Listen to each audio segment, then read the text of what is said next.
There you are. I was worried you might stop to collect treasure chests opened by the Seelie along the way. It would have taken you so much longer to get here. Another conversation I cannot hear. I am delighted to see that you understand what takes priority, and that your adventurer's instinct has not swayed your resolve. Really, I must applaud you for it. You should know. Paimon's head. Okay, I'll try and keep it short. My senses are telling me that this is where we shall find the entrance to the ruins. Oh, cool! Well, what are we waiting for? Let's open it up and see! Patience. This was a sanctuary of great importance to the Hyperboreans. A special process is required to open the gate. Oh! Like the place that housed the Eternal Moon's Marrow?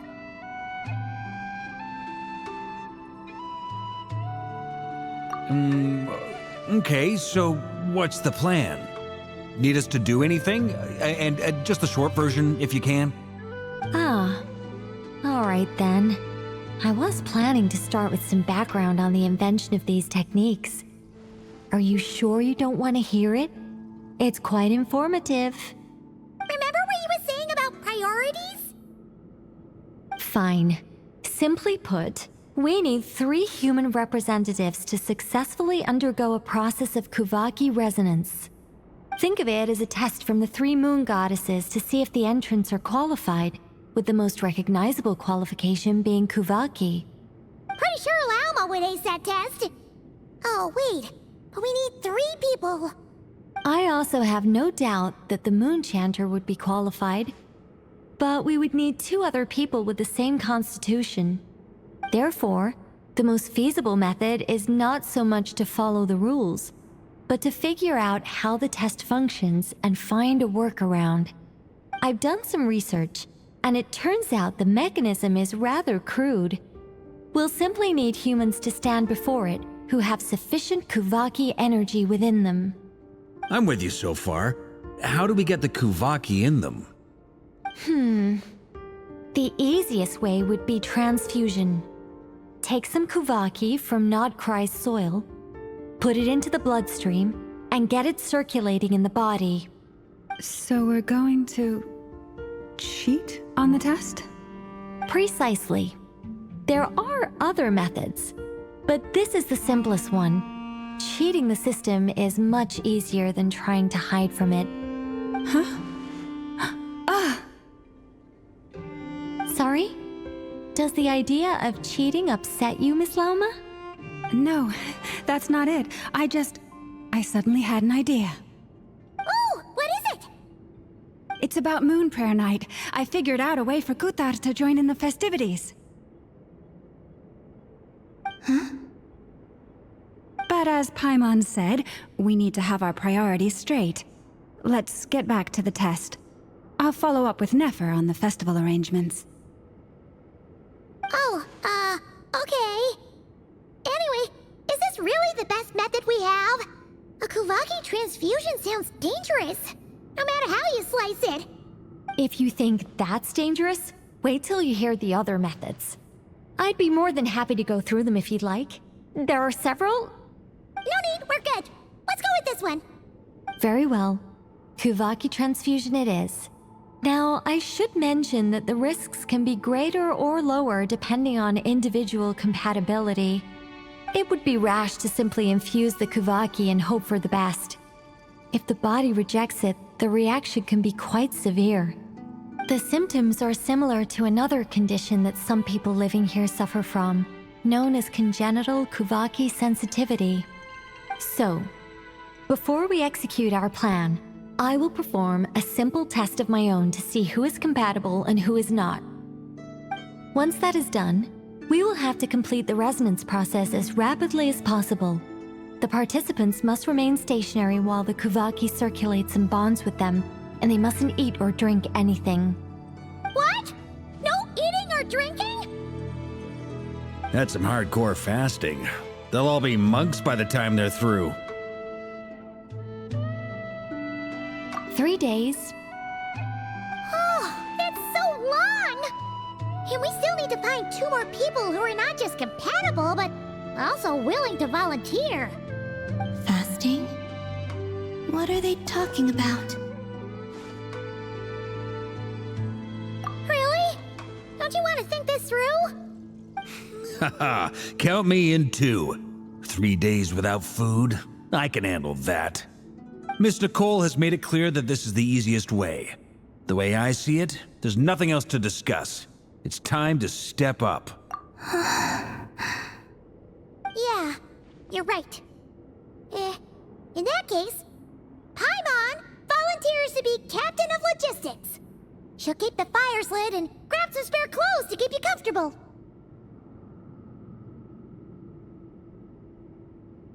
Then we'll start with you first, Traveler. Please step forward.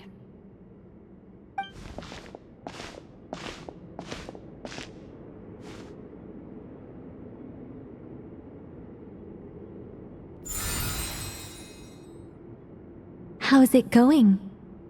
Do you feel anything?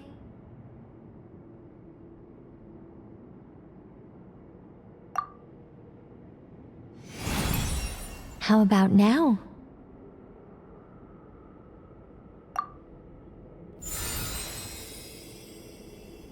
And now?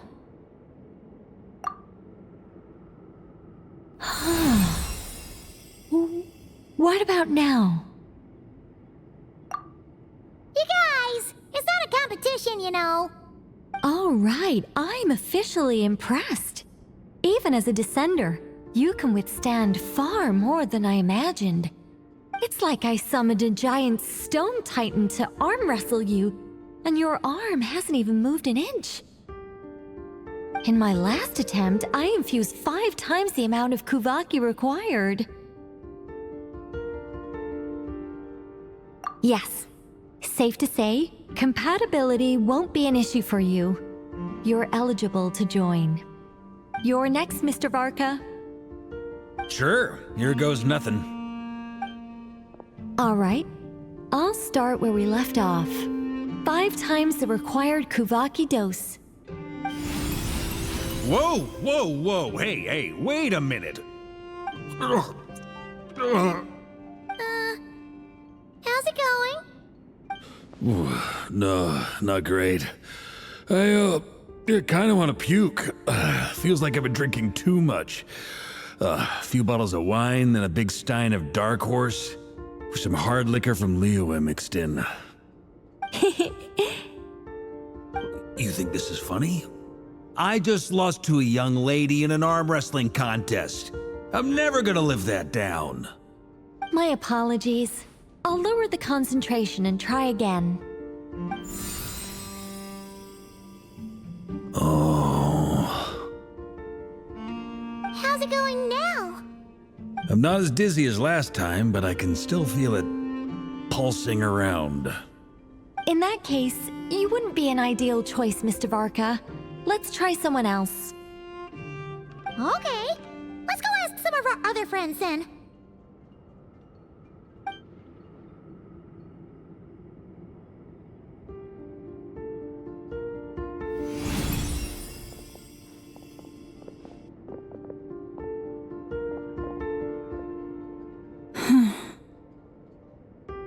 No surprises here, Miss Moonchanter.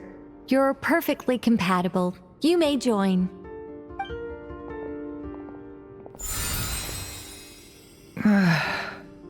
I'm getting a slight headache. Shame. You were so close. Whoa, I'm itching all over. Allergic reaction. We can't have that. Huh? Well, are you gonna start a what? The Hexenzirkel is an organization that cares for and protects children. We will not have them do dangerous things. Not even tests.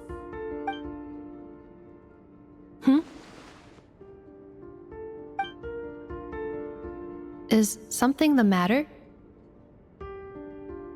The candidates have to be human. I guess that rules me out too. Huh. Everyone except the Moonshanter got beaten. Guess I don't need to feel so bad after all.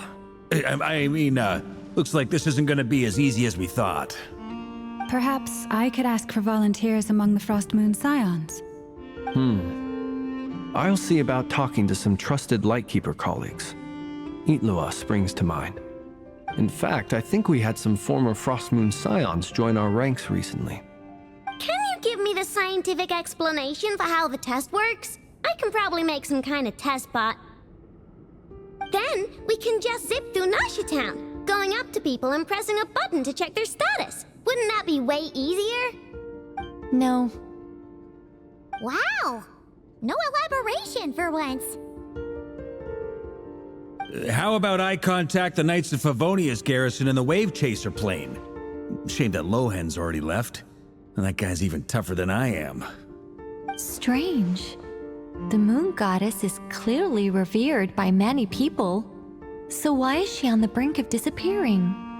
She mentioned that the world has rejected her from the very beginning. And when we fought the Rakhir of Salnari, it seemed like she exhausted her power for our sake. Also, Paimon's not sure revered is the right word for how people feel about her. Gratitude, certainly. For my part, anyway. It's basic reciprocity. She helped us, so she deserves our help in return.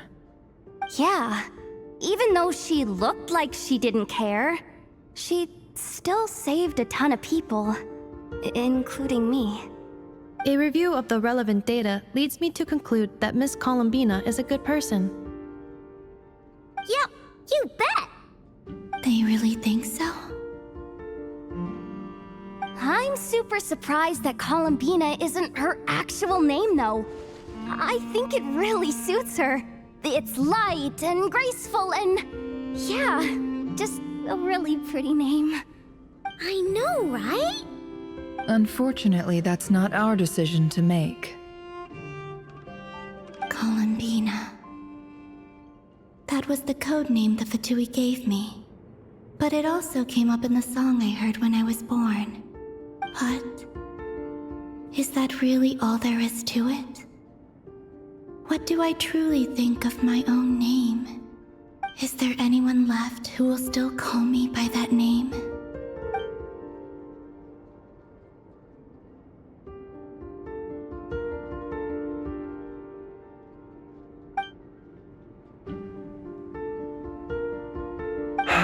Moon Prayer Night is getting closer by the day. We're running out of time. We need to look for other candidates. Then allow me to try. Huh? What are you doing here? You contacted your friends via the Adventurers Guild. Sandrone has been keeping an eye out for something like that, so she informed me. Since I have the ability to accommodate a moon marrow, I should prove to be a suitable candidate. Arlecchino. When can we begin? I see. We can begin right away.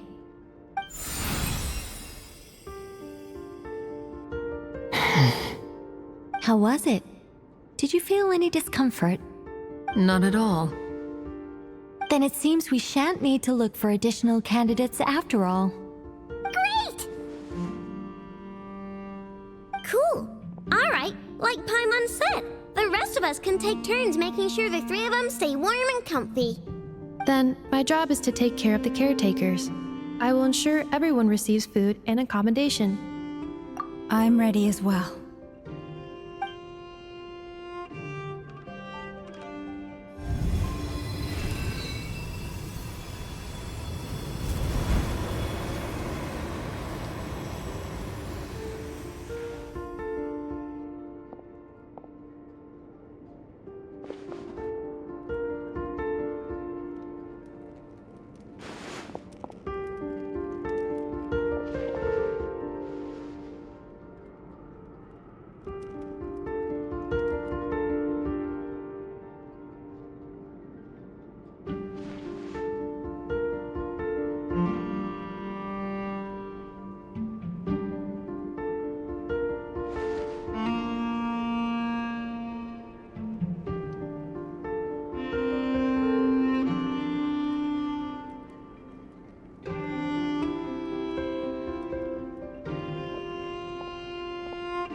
The work is done.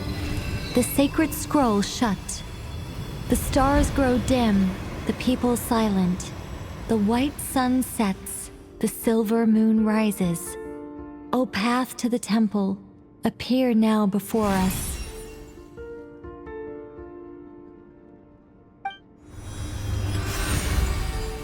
Wow!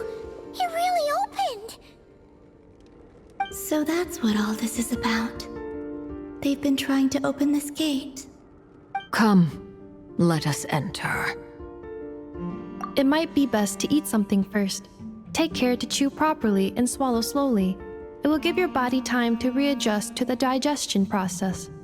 They will head in soon. They will need to enter this gate.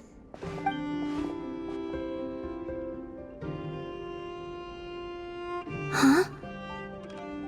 I cannot pass through. Is it because I have no physical body? It has been 3 days. My strength has all but completely faded. Can I really hold on until Moon Prayer Night?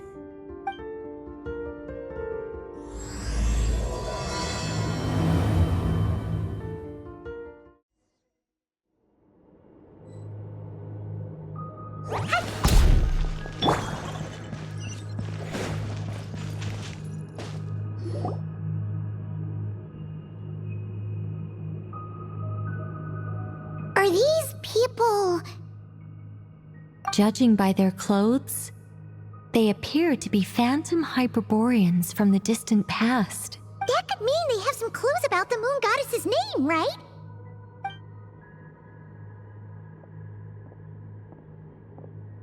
Hey there! Could you tell us what the moon goddess's name is?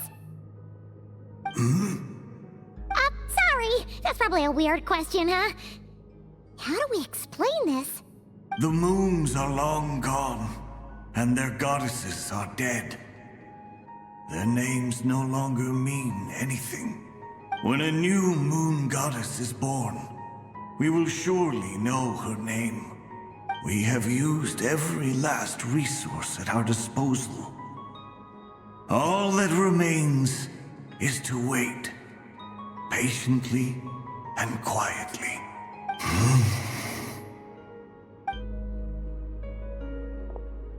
Were the people of the past all this devout?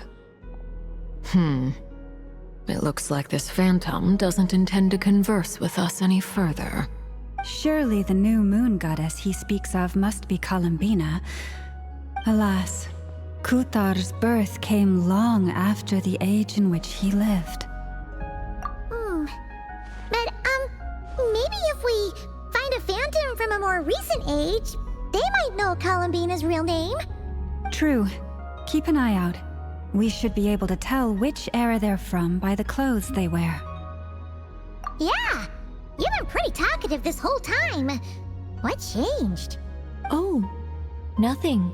I'm fine. You all make good points. When the Hyperboreans speak of moon goddesses, they mean the 3 from truly ancient times. I can't imagine they would know anything about our current moon goddess. There once was a time when the moon goddesses blessed them greatly and protected them from harm. So, when the war between the gods and dragons plunged the world into chaos, it seems they looked once more to the moons for help, praying for a new goddess to be born. Yeah, that checks out. Let's continue on. Who knows what else we may discover?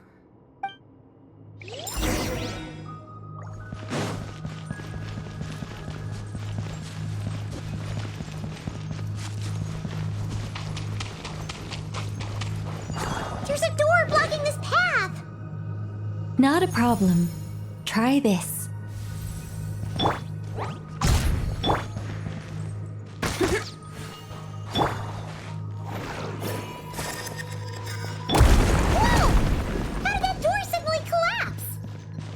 This device was maintaining the door's integrity. Remove the core, and the device stops working. Is this our destination? Impressive. More precisely, This is a device that will help us reach our destination. Let's go. We still have a long distance to cover.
Let's try that device again.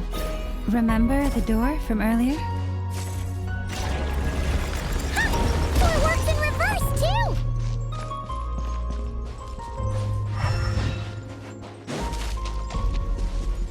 The humans we see are all phantoms, but the monsters are real.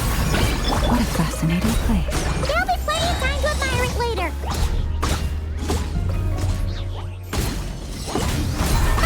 Wow!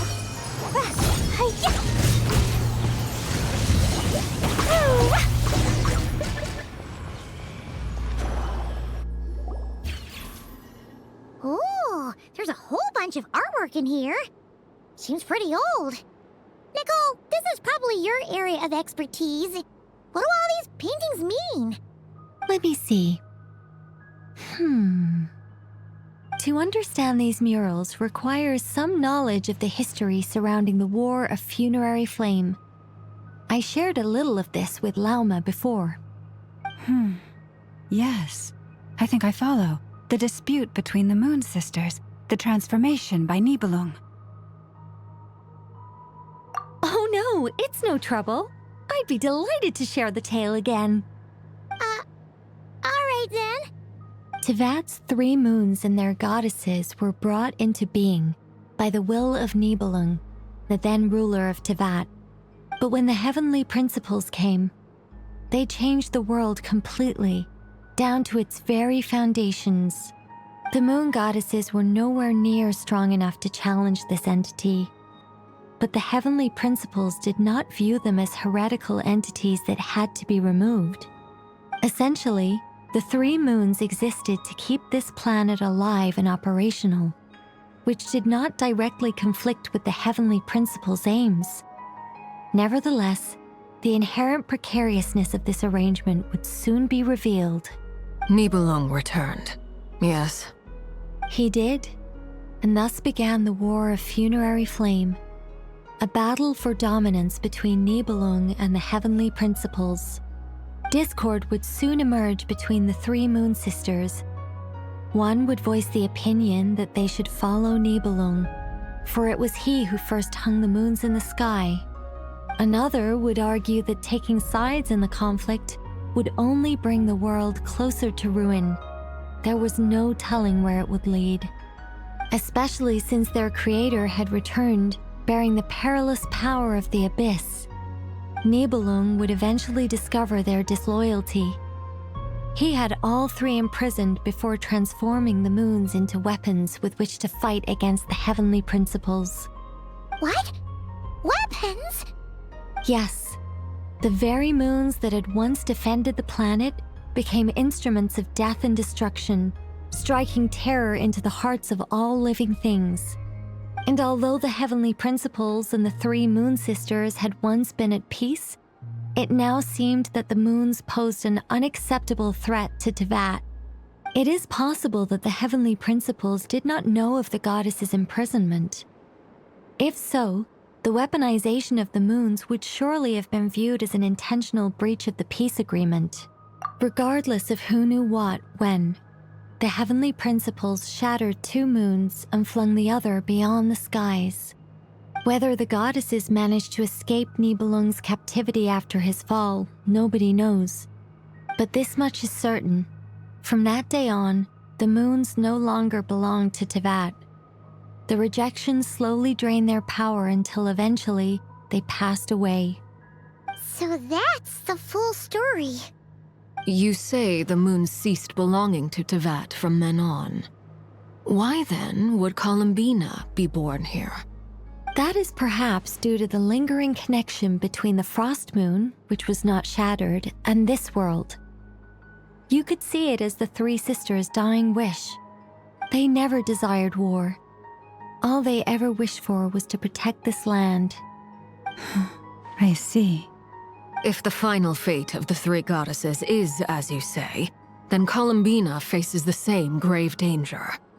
Our investigation has yet to bear fruit. We must hurry. Yeah, you're right. Let's keep going.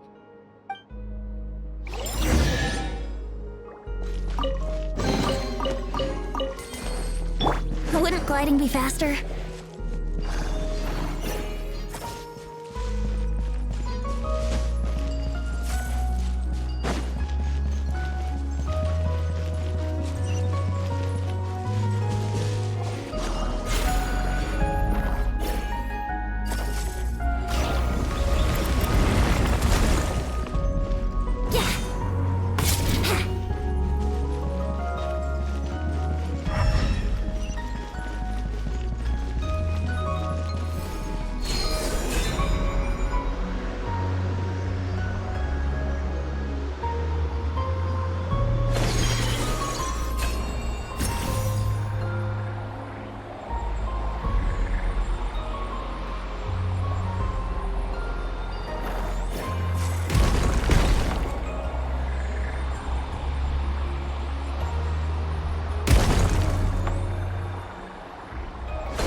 We're finally here. Guessing we'll need to activate this thing? Indeed. I was a little worried about that at first, but as we got closer, I sensed that the Kuvaki within it flows unimpeded. It should be functioning normally. The only issue is how to activate it. It's looking a little worse for wear. What about the cores from some of the other devices we've seen? Can we repair it using those? In all likelihood, yes. I imagine that would have been the Hyperborean's backup plan. Let's look for some cores.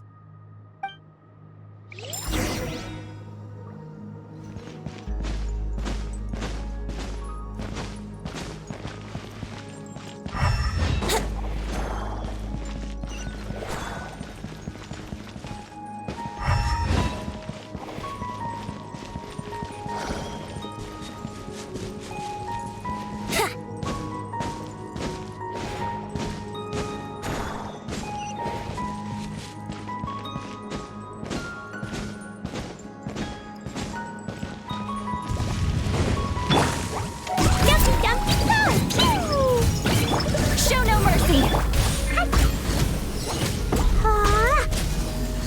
Woo! Here we go! Think you can get away?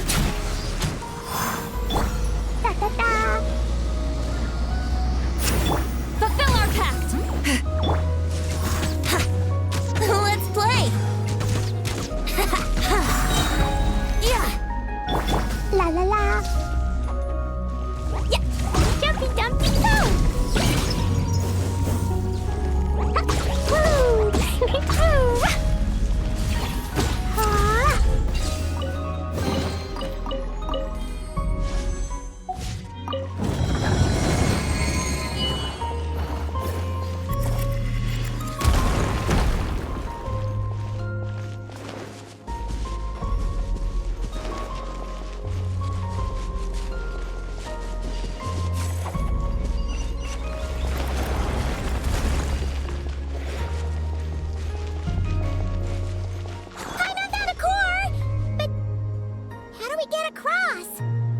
Walk up, then jump down.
should be enough cores. Let's head back.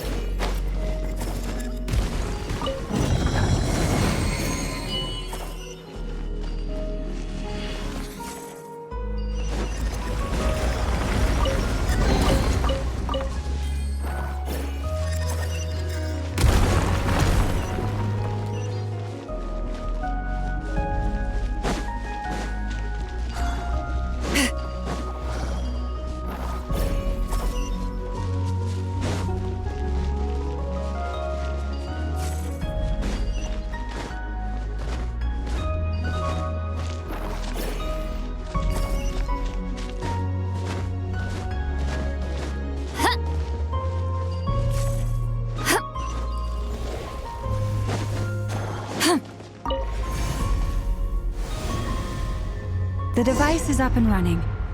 It's hard to believe that the ancients were capable of constructing such things. Paimon sees our destination! It's right up ahead! Yes, let's go.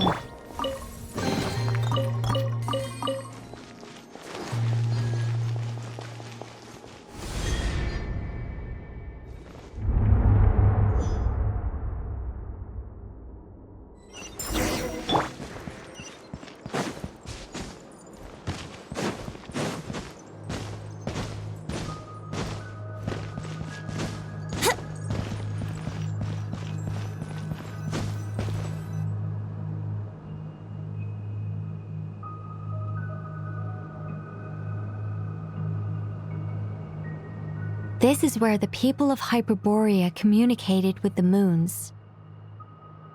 We need only place the moon marrow upon this platform on Moon Prayer Night, and we shall be able to open a portal to the moon and send our moon goddess back home.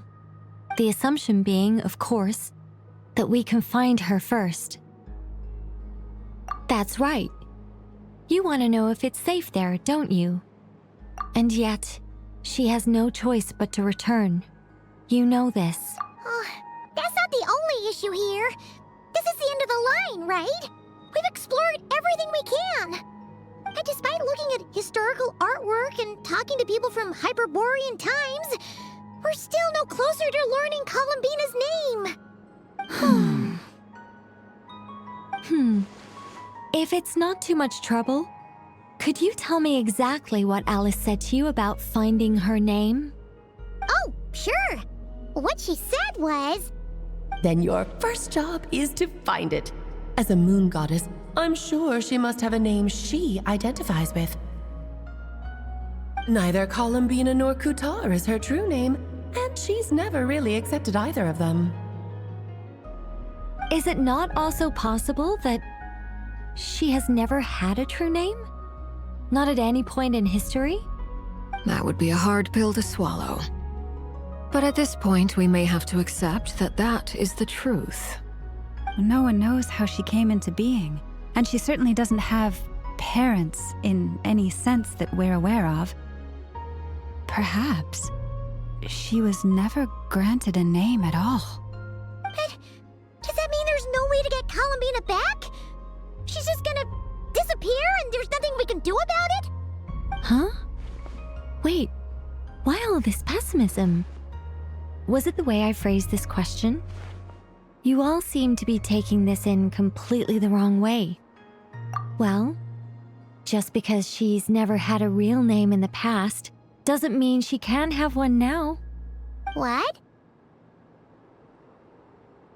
Think about what Alice said again. She never once said that you'd have to find a new name, did she? Are you saying what I think you're saying? Yes. Names are anchors that connect us to the world. If she doesn't have one already, then all we have to do is create one, no? It's like... yes. Traveler, when you first arrived in Teyvat, do you think you would have turned around if someone behind you shouted, "Hey, Tumaini"? But what about now? I understand what you mean. Life is a long journey. Even the friends and family by our side can change over time. When people call you by different names, what matters isn't so much the words themselves, but what they symbolize. And of course, whether that resonates with you. Ether. So, close your eyes and picture the moon goddess in your mind. If you were to call out to her in this moment, what would you say?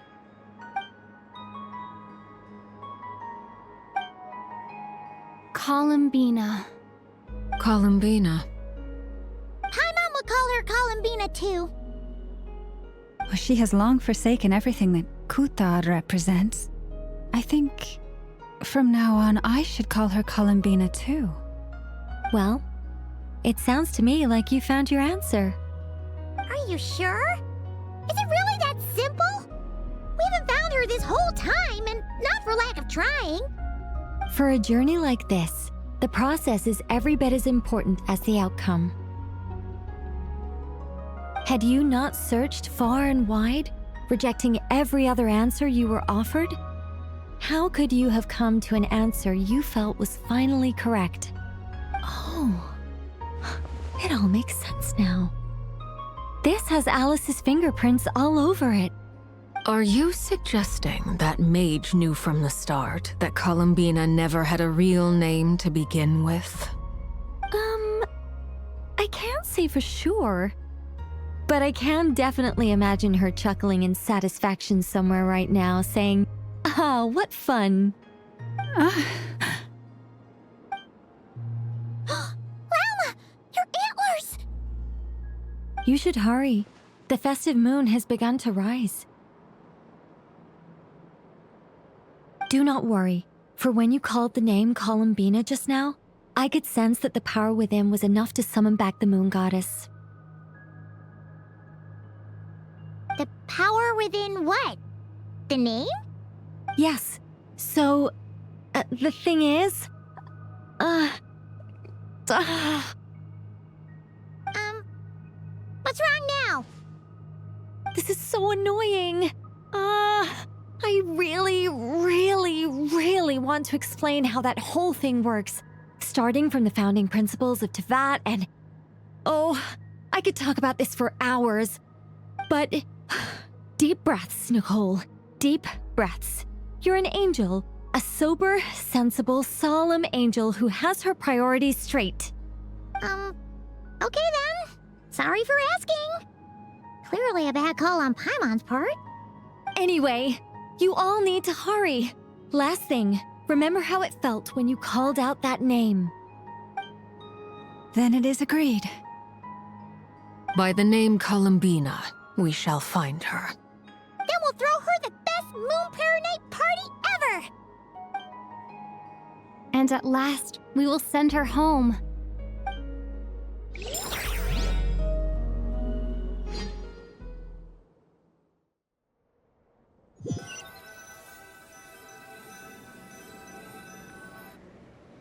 I can barely move anymore.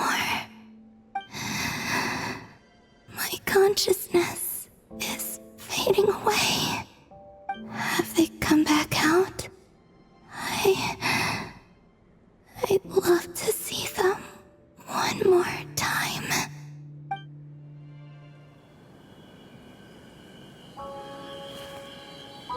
They didn't make it.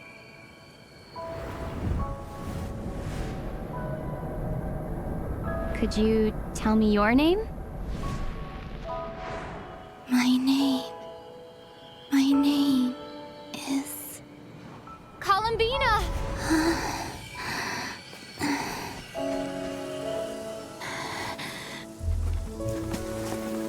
Columbina! Are you here? Columbina! That's the name you gave when we first met. And it's what I've called you ever since. Columbina. It's a fine name. I have many fond memories of Columbina, and so do all of your friends.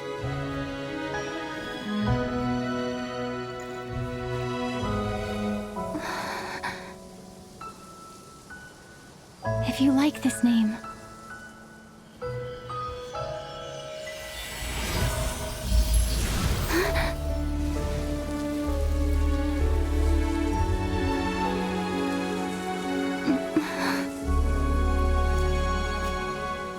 something for me?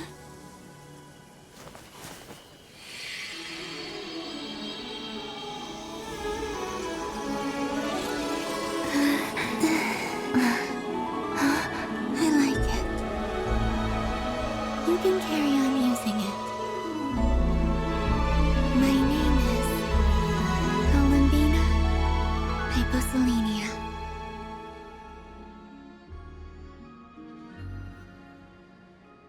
Columbina Hyposelenia. That's a wonderful name. I never thought that Columbina would become my real name.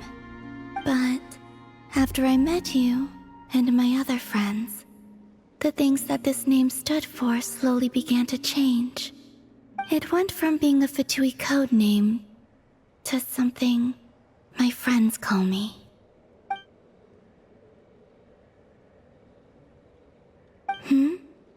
What is it? Why aren't you saying anything? I'm just so happy for you. Thank you.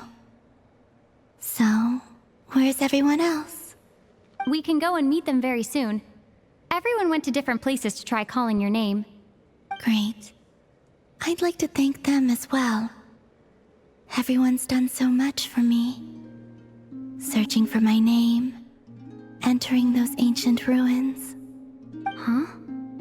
Wait, so you were... Yes, I was there. Not physically, but my consciousness was still holding on. I followed you the whole way. Starting from when? You turned around and called out my name while you were in Nasha Town. Do you remember?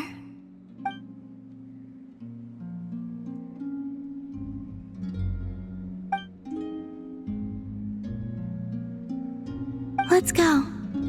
We don't want to keep them waiting. Sure. In that case, come with me. But... Before that, could you call my name one more time? Sure. Come with me, Columbina Hyposelenia.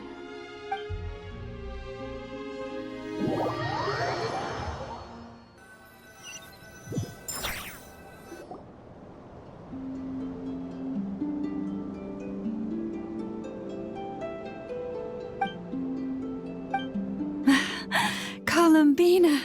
Oh, this truly is wonderful. Llama, I can't breathe. Ha ha! Just in time for Moon Prayer Night! It's good to have you back, Miss Columbina. Yeah, we were worried sick. Thank you, my friends. With your help, I now have a name that belongs to me. Columbina Hyposelenia. Where's the second half from? You added it yourself? That's right. It means... Born beneath the moon. Yes. And by extension, it can also mean born beneath this world. A fine name. Now, as much as it pains me to interrupt this beautiful reunion, I feel obliged to remind you that the Moon Prayer Night celebrations in Nasha Town have already begun. Don't you want to enjoy the festivities? There's so much to see and do. And some of the ambient lighting and entertainments were sponsored by the kind souls in the Hexen Circle. Nicole? Why have you turned into Dodoko? So you're Miss Nicole. Thank you for helping us, and for helping me find my name. It's nice to finally hear your voice. You're quite welcome. Guiding lost people to hidden treasure is what we Seelie do. And if you ask me, spiritual treasures are far more precious than material ones. Chests are all well and good, but this was what it's all about. Ah, so satisfying. Anyway, I had to go help Alice. It seems like she ran into some trouble. That's why I couldn't be here in person. But don't worry, we're with you in spirit. We'll be celebrating right along with you. Keep an eye out for the Hexen Circle's festive stalls in Nasha Town. I think you'll like what we came up with. Alice said she even managed to rope B in this time. The Frost Moon Scions have also prepared various attractions. I believe Aino, Nefer, and their crew are setting things up as we speak. On that note, Nefer, about that request I made. It's all in hand. Yehoda is on site to ensure that everything goes off without a hitch. Wonderful. In that case, Traveler? Huh? Come on, Columbina. It's time to celebrate the best moon prayer night ever.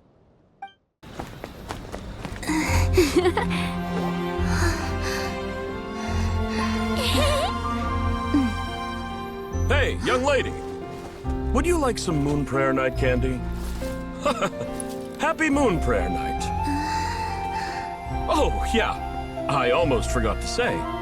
Welcome home, moon goddess.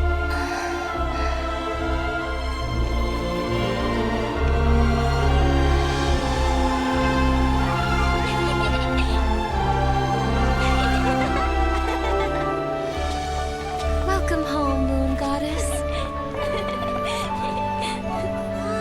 Welcome home, moon goddess. Welcome home, moon goddess. Turning Nashatown into her home is a festive gift. A rather brilliant idea. Perhaps this is what Nodcry, Columbina's home, should have been like all along.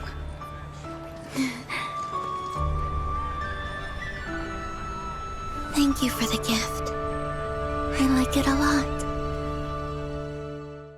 This feels like the surprise of my life. I do. I never imagined I'd ever get to enjoy Moon Prayer Night with everyone so freely.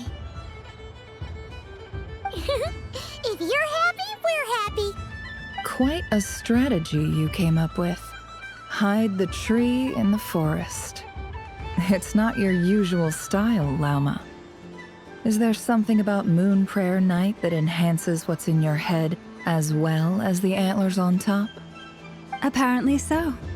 It even inspired a perennial penny pincher to use their resources for a greater cause. It truly is a magical festival.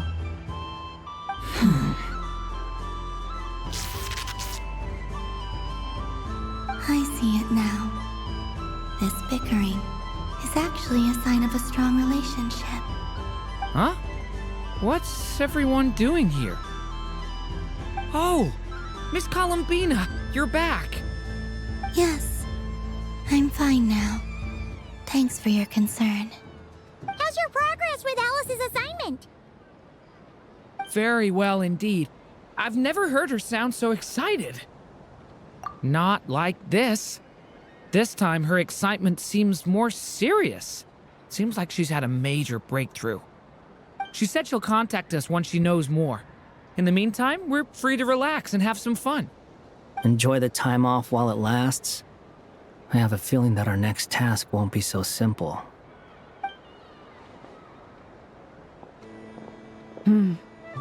I should go. I still have a few things to attend to at the Frost Moon Scion stall. And I think I'll take a look around. With any luck, this once-in-a-year festival will come with once-in-a-year opportunities. Hold up a second. Where's Varka? I believe he made a beeline for the flagship the moment he entered Nashatown.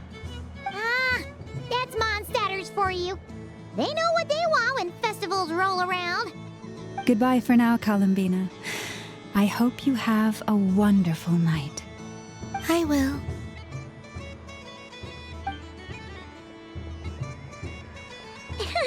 Well, in that case, don't just stand there. Get out there and have some fun. You'll definitely get a warm welcome at every stall. Oh, also, take this map with you. It's a guide to the festival.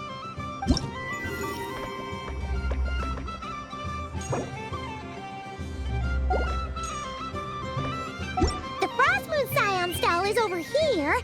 Lauma's invited a whole bunch of cute animals to celebrate too. Over there is the Hexacircle section. Alice seemed more excited than anyone about this festival, so she insisted on making it a grand affair. Oh, and then there's the Nashatown local specialties, including Actually, forget that. Better if you go check them out for yourself. Thank you. It looks like a lot of fun. You're not coming with me? We'll be around. But don't you want to browse by yourself for a bit first?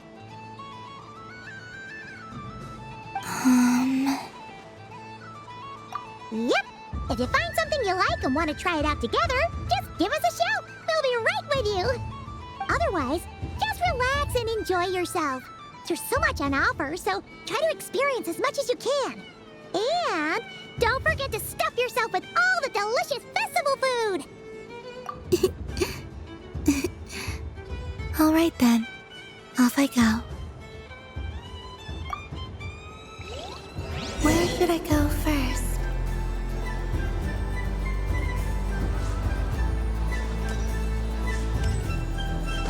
There are so many attractions here. Since I rarely get out, I might as well...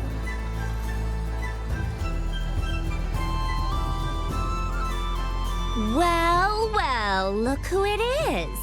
I heard someone went and disappeared on us the moment we let her out of our sight.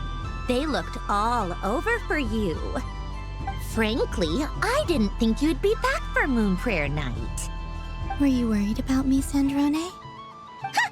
You would like that, wouldn't you? Do you even hear what you're saying? It seems to me like you disguised yourself with festive headgear, just so that you could come see me on Moon Prayer Night and make sure I'm okay. You didn't even bring Polonia with you.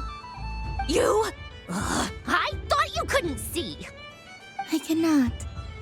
But I sense the confusion of those around us rippling through the Kuvaki currents. Based on what I know about you, let me guess what you're wearing. Is it cat ears? Shut up! I'm only here to protect the Fatui's interest in this territory. Running into you was pure bad luck. Really? But you were the one who asked Arlecchino to help everyone find my name. Columbina! Ugh! Just one more word, and I'll unscrew your vocal cords. It's Columbina hyposelenia now. Tell someone who cares. I've missed you, Sandrone. The whole time I was gone, I was thinking. I hope I get a chance to say some ugly words to you. Is that supposed to be a joke? Anyway, let's go play that game. What? You mean that frostfin whale? Yes. It's some kind of game where you get bitten if you step on the wrong tooth. Seems like fun. Who in their right mind would wanna... Because you're not a scaredy cat. Fine! You wanna play? Let's play. Don't complain when I kick your sorry butt. Lovely. You old geezer! I'm gonna beat the pants off you! Just you watch! I almost forgot. Sandrone? What is it now? You'd better not lose, or I'm going to beat your head in. What? Allow me to demonstrate since I'm feeling so nice. You just step on the teeth, like this.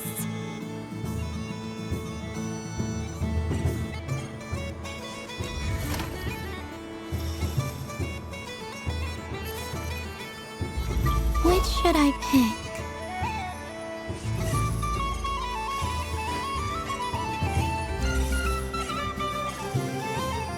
Your turn, Sandrone.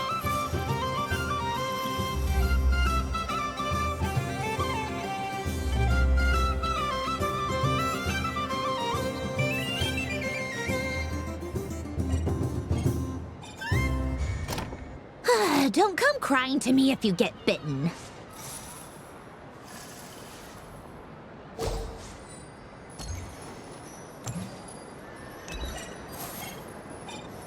There are less and less teeth remaining.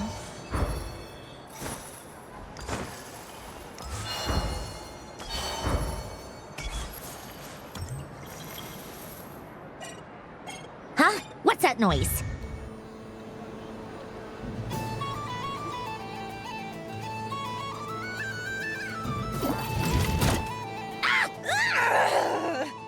I think you might have picked a bad tooth, Sandrone. Shut it! Do you need any help? It seems like you're stuck. No! It's just a blasted toy! How is its grip this strong? Stop laughing! All right. Well, you lost. So just like I promised. Hey! What are you doing? Are you seriously? Hiya! Why you? Oh, just you wait! Rematch! Are you all right, Sandrone? That was quite a strong bite. Are your clockwork parts? Quit your fussing! I don't need it! All right. I'll go first this time.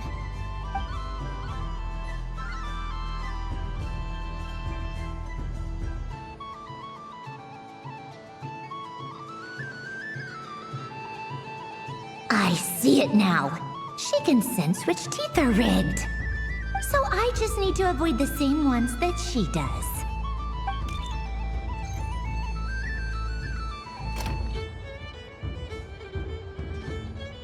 This one... Seems fine. She avoided that one then? Now I've got you. All right, my turn.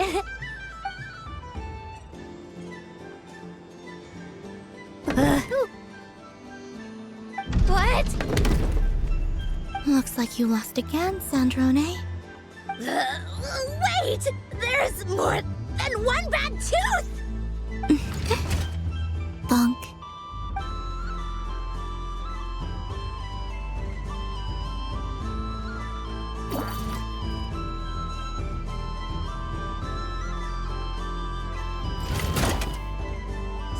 Stupid game! What idiot came up with this? Are you all right, Sandrone? You said some nasty things just now. Oh, I'm peachy. Should I let you bonk me on the head as well? Ah, forget it! Come on, bonk away. It can be your consolation prize for losing so badly. I told you, forget it! Gah, you've always been so annoying.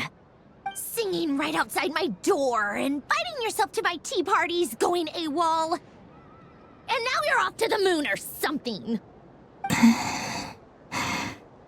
Of all my days with the Fatui, the times I spent with you, Arlecchino, and Rosaline, they were my favorite. I will not forget them. Just as I shall not forget this moment. We'll always be friends, no matter where we are, right? Who would want to be your...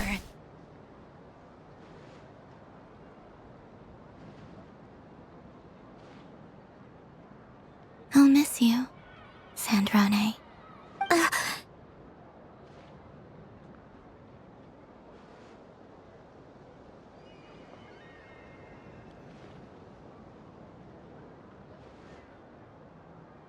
Goodbye, Sandrone.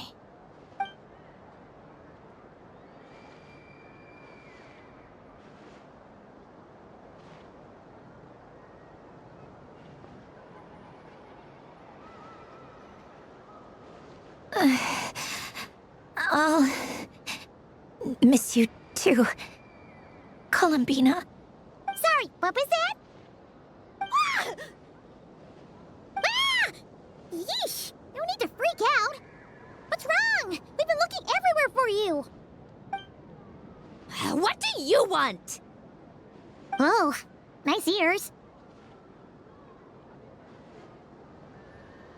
What do you want? This! Huh? It's your turn to draw something. You're one of her friends too, aren't you?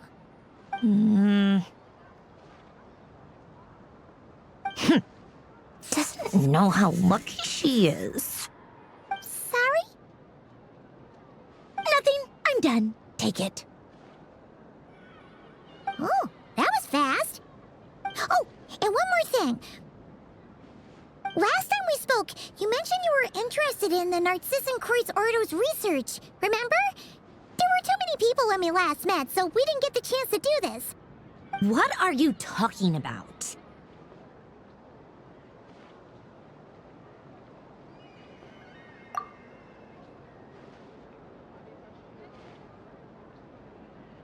This is... Oh. Alan, Renee, and Marianne.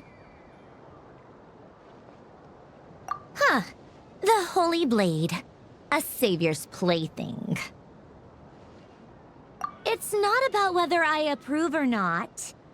These people, they would sacrifice themselves for the sake of the world.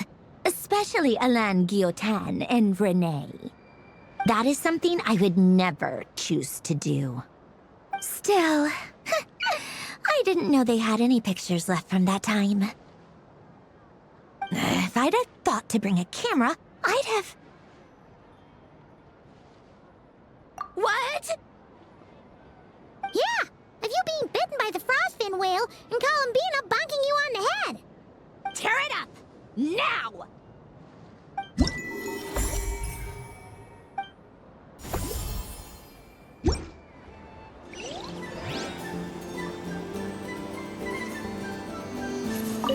What's there to see on that moon anyway? Let her go up there and cry alone. See if I care.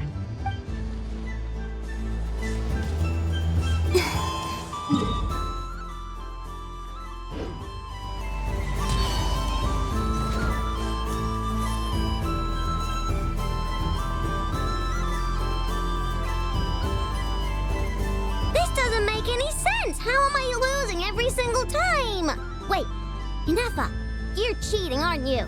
Yeah, that must be it. I am not cheating, I know. Uh-oh, sounds like Inefa's turning into a big baloney bot. I think it's time for some serious maintenance. Moon Goddess, help me. Miss Columbina, I know, is attempting to cheat. What the? I'm not the cheater. You're the cheater. How dare you throw it back at me?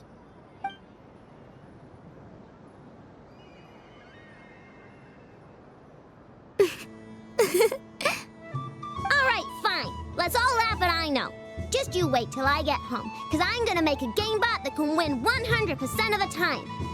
Let's see you laugh when I come back and beat your butts. You'll all have your heads covered in stickers when I'm through with you. We came to check everything was okay after all that yelling, but,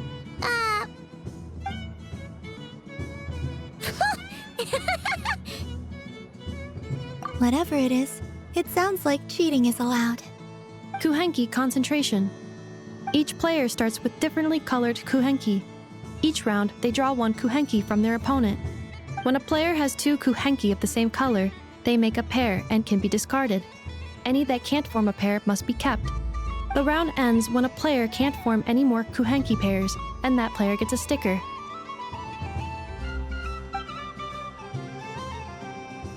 ooh! Can 4 people play as well? That is fine, so long as the turn order is fixed beforehand. Alrighty then. In that case, the 2 of us will join as one team. Okay, but if you lose, you're both getting stickered. I don't want to hear any excuses. Sure. And if we win? If you win, only one of you gets to sticker someone else. I have taken to calling this. I know logic. Hey, lay off me, all right? Okay, so we're starting the game from scratch again, which means all my stickers so far don't count. Looks like Luonatar is the Kuhenki of honor for this game. Anyway, let's go clockwise, starting from Inefa.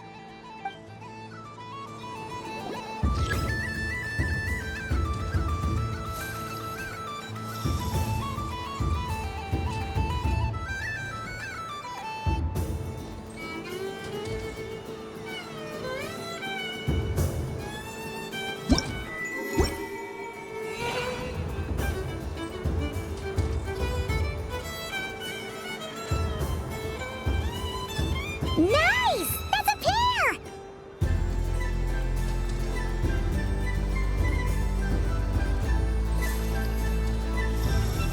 Go, go, fly!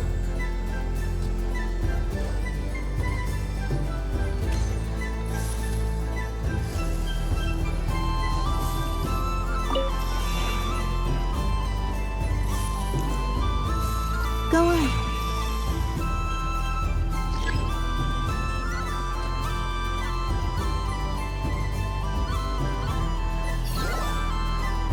I have a pair.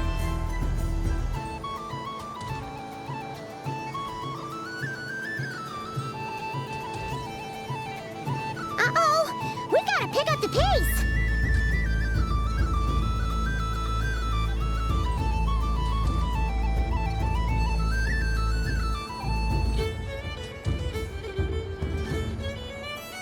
Phew, that was too close. I thought I was gonna lose.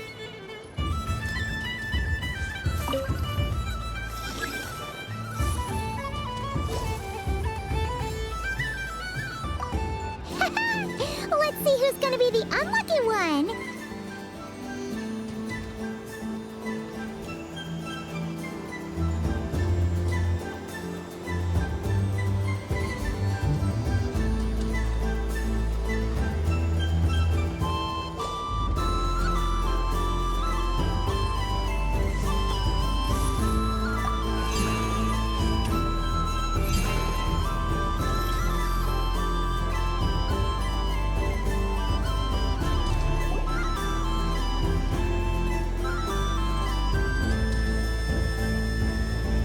Let me pick a good one. What's it gonna be? You're looking very pleased with yourself there. What happened to being a huge Grumposaurus? I won. Duh.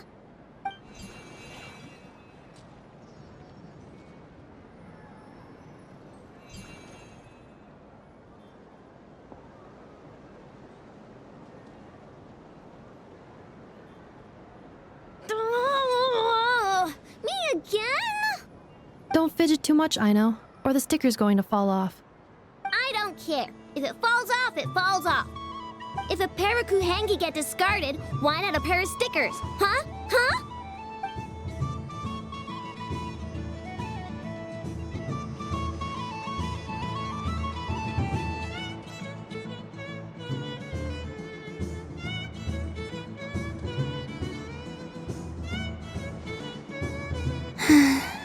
I've lost.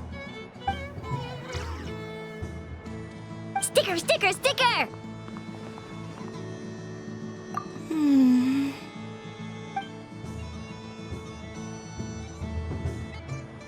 Cute! You think so?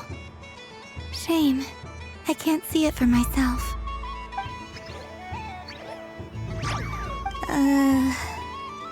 What did Luanatar say? She said it looks so cute that she wants me to lose a few more rounds.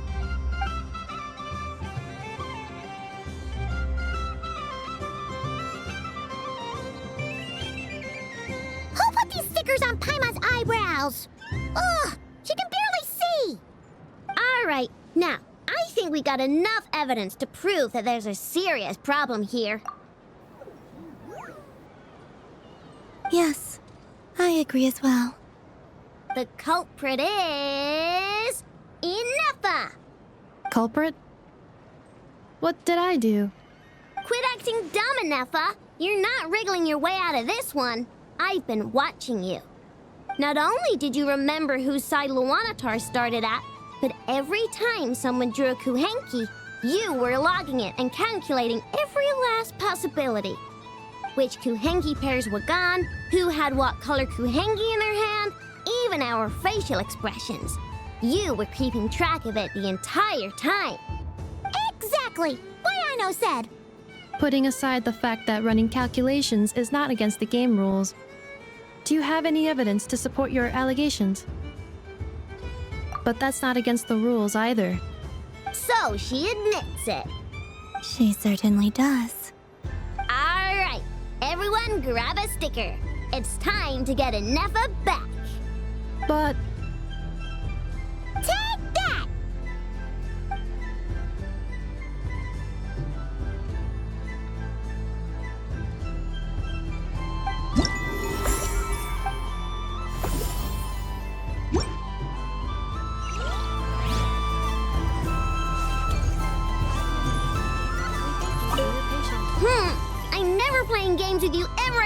Neffa. Aino is throwing a tantrum again. I believe it will take 3 Krumkakes to constitute a suitable peace offering.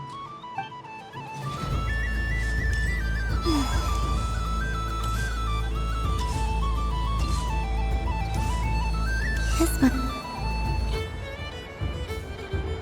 But I was aiming right at it. Aw, what a pity. I saw it with my own eyes. You were so close. So very close. That's not true.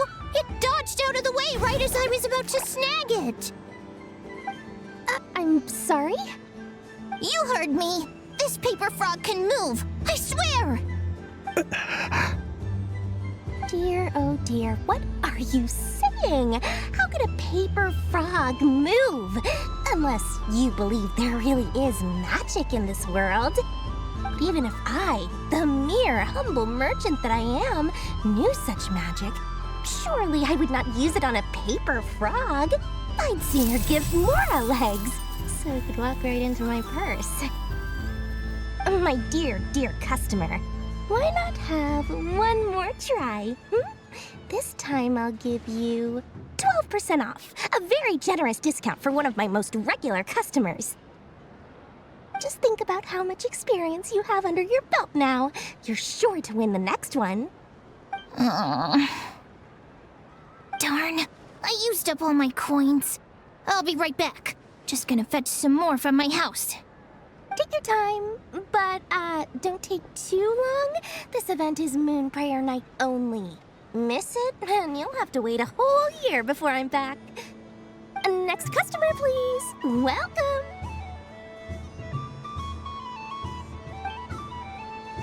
Hello. Whoa! What's this big one doing over here? How do I tell my employees not to go running around this time? Shooting them a glance won't work. I haven't known them long enough. Dory?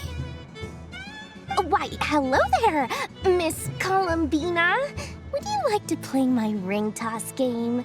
The rules are very simple, and it's easy to get the hang of. How much for a round? Oh, first time's free. Not a single mora. After that, well, we can cross that bridge if and when we come to it. But with your sharp sharp skills, I'm sure you'll win all the prizes in one fell swoop. That was an obvious enough hint for them, right? Right?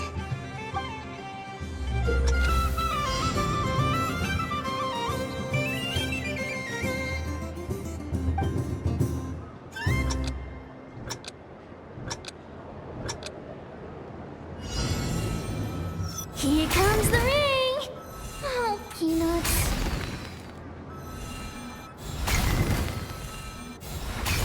Change tracks. Roselle, should we move or not? Just a tiny bit. All right, then I'll... Oh, sugar plums, not the clock hands. How do I move the legs again?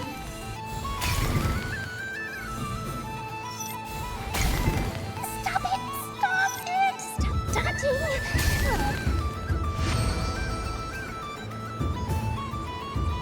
Let's see now. Let's see. Wow, very good. That's the highest score we've had all night. And here's your prize. Now, how about another round? As for the cost... Happy Moon Prayer Night, Miss Columbina. Happy Moon Prayer Night, Durin and Hat Guy. Are you here to play the game?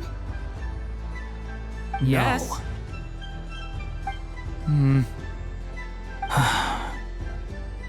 You said we were just coming here to say hello. I did, but then I recognized a few more people as I got closer. Do my eyes deceive me? Is that... It's our little dragon! He's all grown up! Someone's popular. Well now, since you came all this way, why don't you try out this lovely game we have going? First try is free! He'll have a go. I'll pass. It's only one free try per customer. You can't give your try to him. I'm aware. How has Elder Almond been lately? He's in great shape. He goes for a run in the forest every morning to stay fit and healthy. He tried to go boat racing with Firecracker a while back, but he couldn't even make it onto the Lotus Leaf. Firecracker was in fits of laughter. How about you, little dragon? Can you still fly? Yes, I can. But you've become less chatty. Has growing up been tough on you? We call that maturity. You know, the thing people sing about. The knight wields a sword of stone to defend those hearts that are made of gold. Stone is very heavy. That's what keeps him from talking too much. That's awesome! I want to be a knight when I grow up too. Ring, here I come!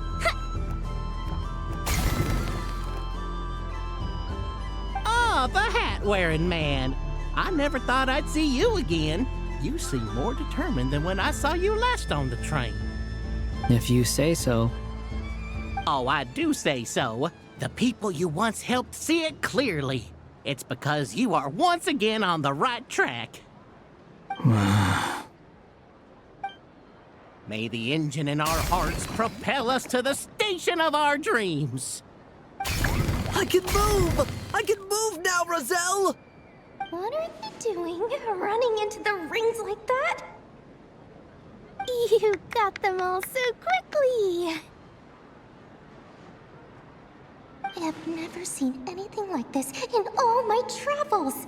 Is this guy actually an old friend of theirs? But how? They're origami animals and clockwork people from a fairy tale. Getting to know them would be quite an arduous task, unless they share a hometown? I have to get to the bottom of this. Next time I see the Great Mage Alice, I shall demand answers. Thank you, Dory. I had a lot of fun. So, now for your prize. Where did I put it? Give me a moment to dig it out. Oh, sweet grand prize. How I wish I didn't have to let you go. Good thing I've already turned a profit from the customers earlier in the night. Otherwise, I'd have wasted all my hard work. Okay, I'm back. What? I leave for 2 seconds and someone's already claimed the grand prize? Oh, well, these things happen, you know? Perhaps you'd be interested in one of the other prizes instead. We've got all kinds of wonderful goodies here. Is this the thing you wanted? Here, you can have it. Huh? But... Don't worry about it. It will be happier with you. Oh, thanks so much, miss. Moon Goddess. Oh, goodness gracious, Columbina. Give me strength. How am I supposed to make any more money from this child at this rate? Daddy, look! That's the game I was telling you about! Forget it. She is the Moon Goddess after all. I'll think of some other way to swing this. Maybe I can try to hook this new kid. Huh?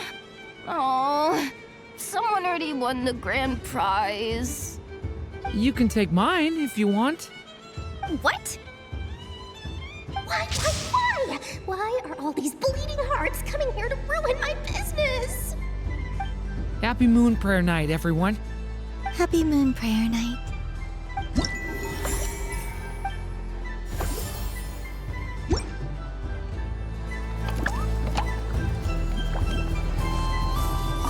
If all the prizes are gone, I might as well close up shop for the day. But you haven't had your fill of fun yet, right? So the next time a customer shows up, you're going to have to run faster, all right? And remember, run out of the rings, not into them.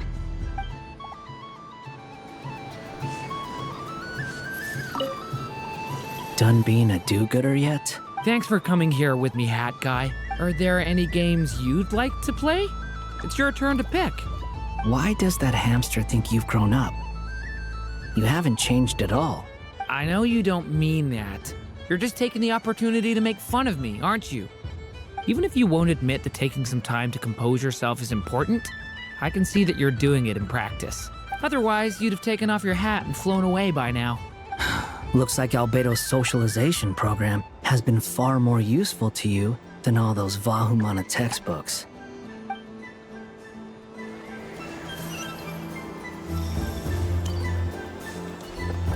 What's this? Should I give it a try?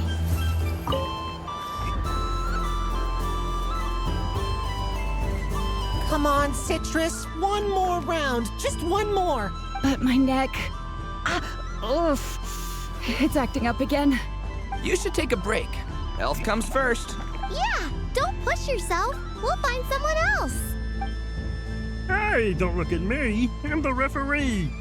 What are we gonna do then? Do you need any help? Yes, we do. We need one more player for our game. All right.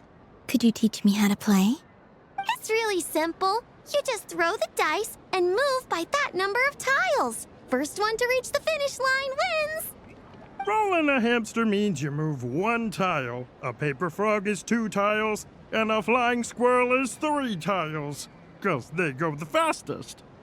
Okay, I get it. So, we're all set?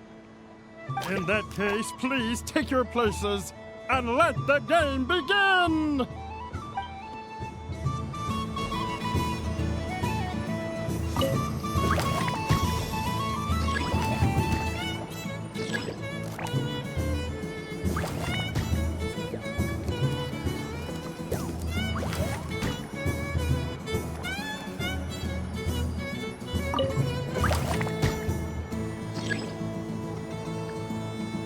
And the winner is the Moon Goddess! Congratulations!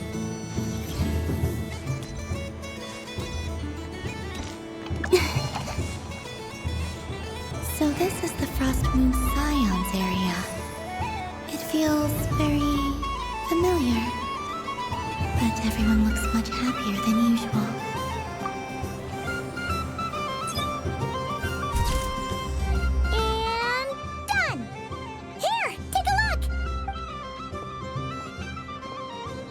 I think it looks quite funny. Well, Paimon thinks it's super cute. It looks like a silly chic badger and a rhymehorn deer that's about to fall asleep. Maybe I'll stand on the chic badger's side instead. It looks like we've attracted the attention of quite a few animals. Let's make room for them.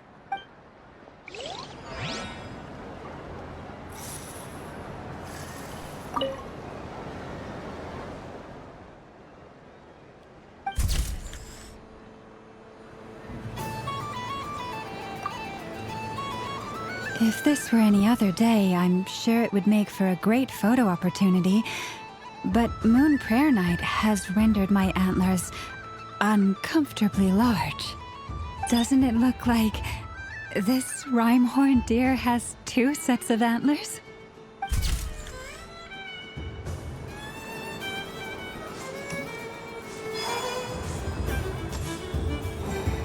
Happy Moon Prayer Night, adventurers. May you have a lovely evening.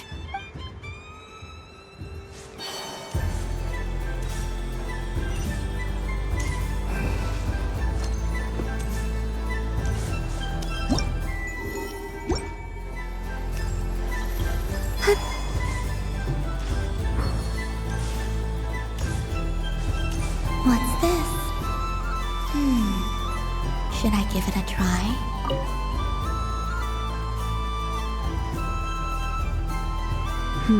I don't have enough data. Need more samples. Who should I ask for help? Is this one of the amusements? Or is it a research project? Bit of column A, bit of column B. I'm currently running some synchronization tests on these bots. Basically, you need to press the button to help them successfully obtain the treasure. I'll record your data, which will be used to improve the robot's accuracy. But, ma'am, I mean, Moon Goddess, don't you think you should take your eye mask off first? There's no need. I will be all right. Okay then. Whatever you're comfortable with. Great. Then let's begin.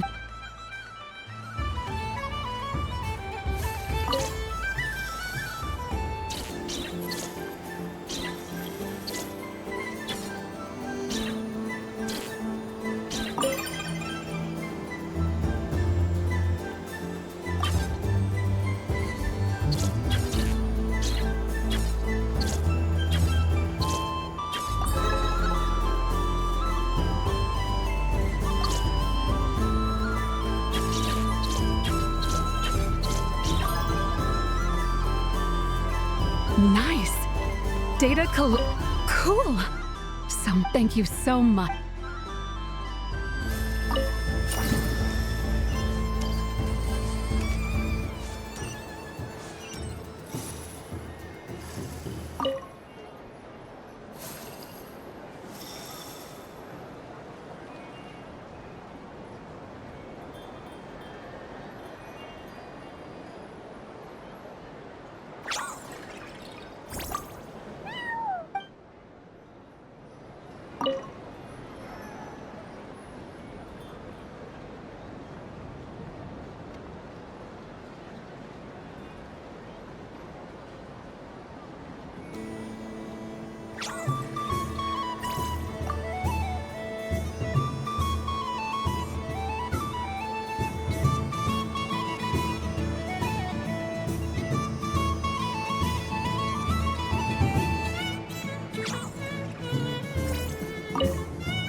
What is going on over here?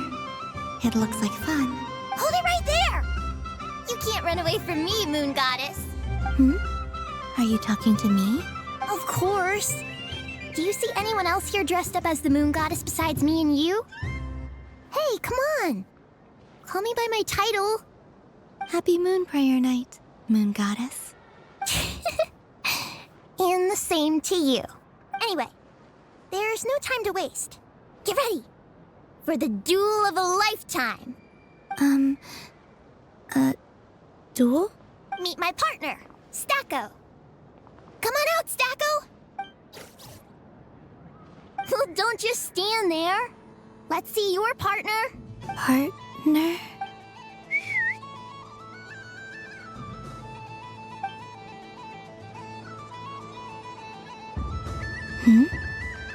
So I need to select a partner and command them in battle. Partner. I need a partner.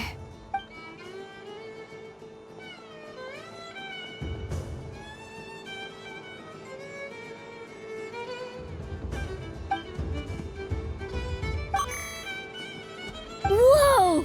Am I seeing things? Where'd you get a Kuhenki? They're super rare. That's great. But you can only bring one partner to battle against me and Stacko.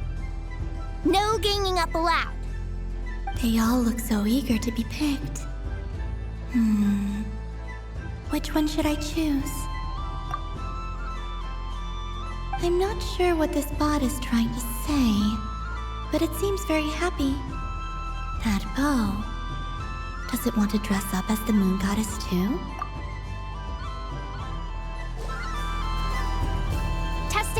Testing! Oh, this is an emergency broadcast! An exciting battle is about to take place right here at the Nasha Town Special Arena! In this corner, we have the Moon Goddess and her robot partner. And in the other, we have the Moon Goddess and her other robot partner. This announcer stuff is harder than I thought. Everything I say sounds so dumb. If I could cringe any harder, I'd fold in on myself. Only one moon goddess can be victorious in this ultimate battle of destiny! But who will it be? There's only one way to find out! Now, without further ado, let the Battle of the Moons begin! I don't care who we're up against. Stacko and I ain't gonna lose! Let's strike first! Stacko, formation shift! Ho-ho-ho! The robot has kicked things off with a change of formation. But how will this affect the battle? Nobody knows! The other team throws out a Lockaberry! Maybe a way of building rapport between teammates? Or something? This is supposed to be a duel, guys! Okay then. Stacko, maintain formation and enter your empowered state. Empowered state! There we go! Now we're talking! Absorbing the immense Kuvaki present on Moon Prayer Night, this lean, mean machine has greatly increased its offensive power! Good choice! Buffs count for nothing if you beat them before they can use it! Oh, it's a hit! But Stacko stands firm! The battle is heating up fast! I'm about to start sweating machine oil over here! Go for it, Stacko! Set Kuvaki to maximum! Can their opponents withstand this blow? And what will this moon goddess do? Don't be afraid. Fight however you wish. And it's the empowered state! Both robots empowered now! The attack comes in, but oh, attacks repelled! Opposites attract, but likes repel. And now you've seen it in action! What a powerful repulsion! The robot crashes into the wall! Can it keep going? Stacko! Oh, Stacko is down for the count! Our winner is the Moon Goddess! The slightly taller one, I mean. You did your best, Stacko. I'll take you to Ainos for a checkup right away, don't you worry. Well, you beat me fair and square, I guess. Honestly, I underestimated you. Won't make that mistake again. I think my partner deserves most of the credit.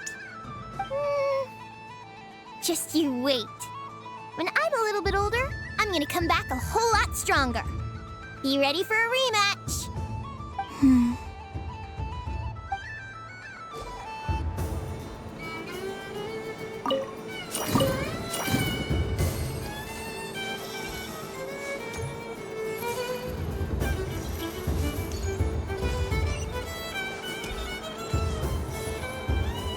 Moon Prayer Candy! Beautiful, tasty Moon Prayer Candy!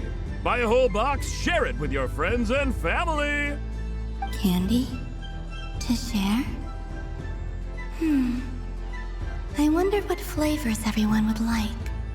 Welcome home, Moon Goddess. Fancy a box of Moon Prayer Candy? Sure. I knew you would. Now, what flavor would you like? I'm not sure. What flavors do you have? Is this for yourself or as a gift? A gift for my friends. Ah, I see. In that case, I'd recommend apple, lockaberry, or midsummerberry. Those are the most popular. Do you have nocturnal blossom flavor? Huh.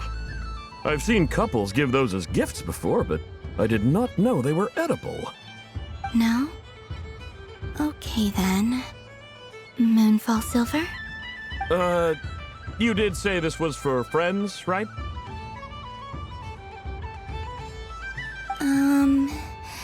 Maybe Smetana then. Hey, now that's a creative idea! I've never tried it before, but if you're happy to wait, I can see about whipping up a batch on the spot. While we're at it, you got any other ideas?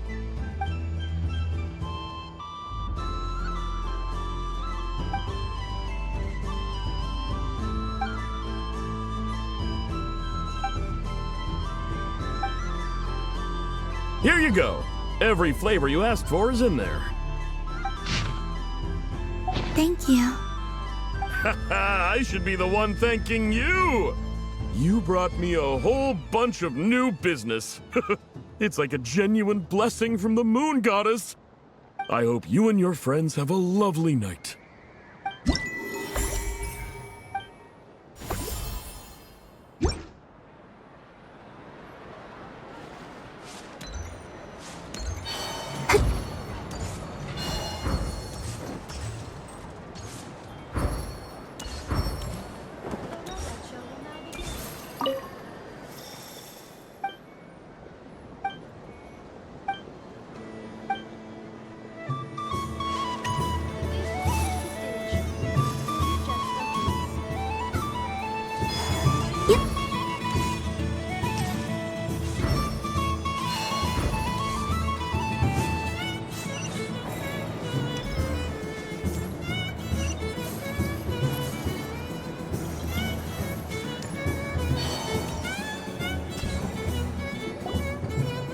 Days.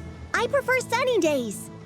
Ah, well, you are as warm as the sun itself, Moon Goddess. Very well.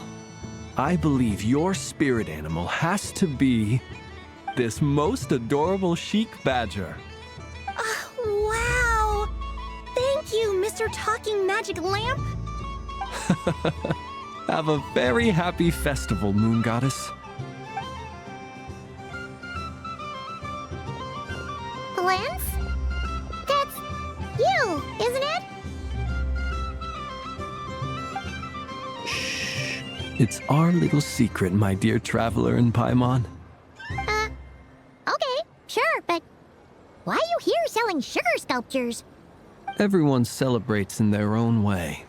After gazing into the abyss and spending time around gravestones all year, what better way to relax than to see sunny smiles on the faces of the living? Besides that, I like to think of myself as a fair judge of character. I dare say matching personalities to confection suits me rather well. That's not what Paimon was talking about. Aren't you afraid that your true identity might be exposed? Should I be? There is all manner of magic in the air this moon prayer night, thanks to the work of the great mages. I see Miss Columbina is hiding in plain sight. Why should I not do the same? Why miss this rare opportunity to enjoy a special evening in my true form? Fair enough. You got a point there. People who don't know you will probably think you're just a talking lantern. Well, now that we see eye to eye, what brings you here? Not a search for your spirit animal, I presume? Ah, well, actually... Here, see for yourself. Oh, this is... How wonderful. A beautiful idea. Yeah, we just met Barca, and he said that having everyone draw their own section was kind of boring. So, he did your bit for you. Ah, Varka. Ever the maverick. I see his artistic skills are truly one of a kind. In that case, I shall paint something on Mr. Albedo's behalf in a short while. What? Why not now? Ahem. Welcome home, Moon Goddess. Whew, that was close. Hello, Flins. She recognized you right away! What keen eyes you have, Miss Columbina. Especially considering they are shut. I did not see you. Rather, I sensed you. I can sense the fluctuations in Kuvaki all around me. One would expect no less of the Moon Goddess. Might I interest you in some candy? Yes, please. Excellent. I shall make some for you right away. Hmm? Something the matter, Miss Columbina? What about my spirit animal? All the other children carrying sugar sculptures are talking about it. Wait, is she taking the test seriously? Ah, my apologies. How could I neglect that? You are quite right, Miss Columbina. Every one of us has a magical creature living in their heart. Would you permit me to help you find yours? Yes, please. Do you prefer the day or the night? Night. Which of the 4 seasons is your favorite? Winter. Think of a perfect day. What is the weather like? Sunny, rainy, or perhaps cloudy? Rainy in the morning, sunny at night. What kind of answer is that? Forests, lakes, and open seas. Which do you prefer of these? I like them all. Imagine you opened your very own shop. What would you sell there? Moonlight, I think. Wow! Paimon would totally shop there. It wouldn't cost anything. You'd just need to visit. Aha! I believe I know what your spirit animal is. Here, for you. Oh, it's a Kohenki! Indeed. A free-spirited being with a deep love for all things here in Nodcry, who selflessly lends her aid to as many people as she can reach. It is the perfect fit for you, Miss Columbina. Thank you.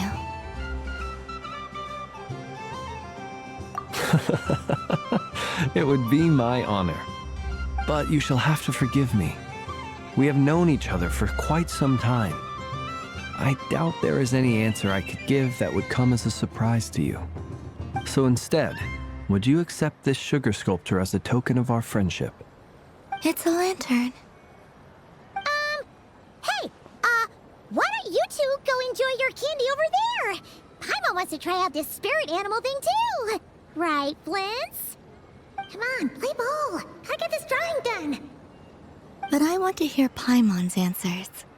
But it'll probably take ages. Paimon's a complex soul. And we don't want your candy to melt while you wait, huh? Oh. Okay then.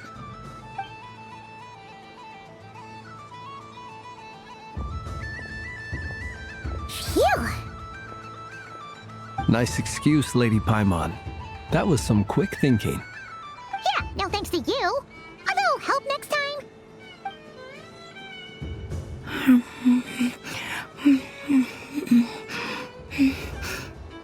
It's sweet. Is that Lockaberry? I wonder what flavor the traveler got. This way! This way! It's the candy-selling lantern! I'm coming! Of course. Traveler, maybe we can share? Yes. I found out recently that people share their food sometimes, so I'd like to try it. Or is that a no? Thank you.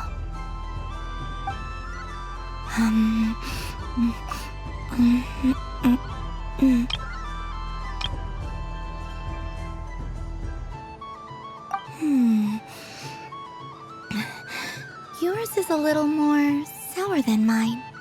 Here, you try it. Amazing. My sugar sculpture has shrunk, yet my heart is filled with feelings of sweetness. I will remember this feeling. Sure.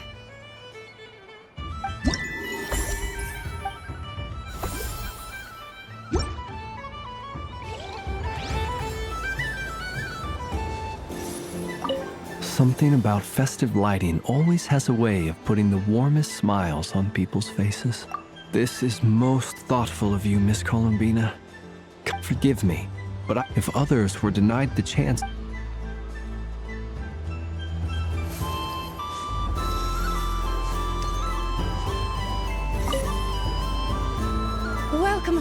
Moon Goddess. Would you like to try on some animal-themed headwear? I always hear Llama saying how heavy her antlers are. I wonder how it feels. Let me give it a try. Oh my! It really suits you. It's a little itchy, and it's hard to turn my head. Should I keep wearing it?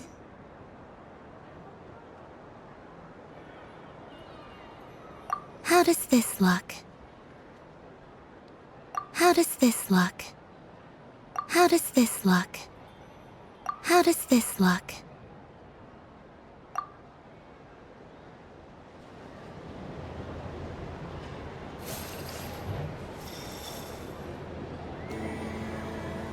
Wow, the Frost Moon Scion stall looks kind of plain, but it's pretty cool once you get into it.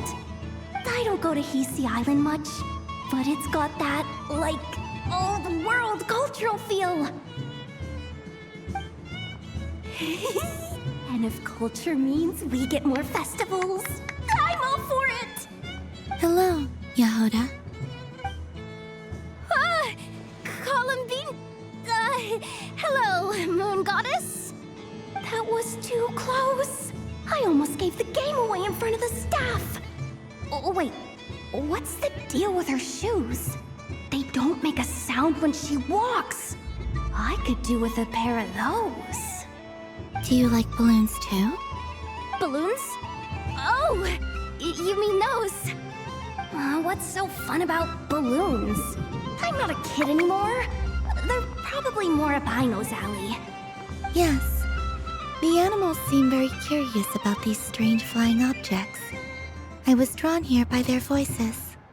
I recently learned a fun new game you can play with balloons, so I decided to come and give it a try. A new game?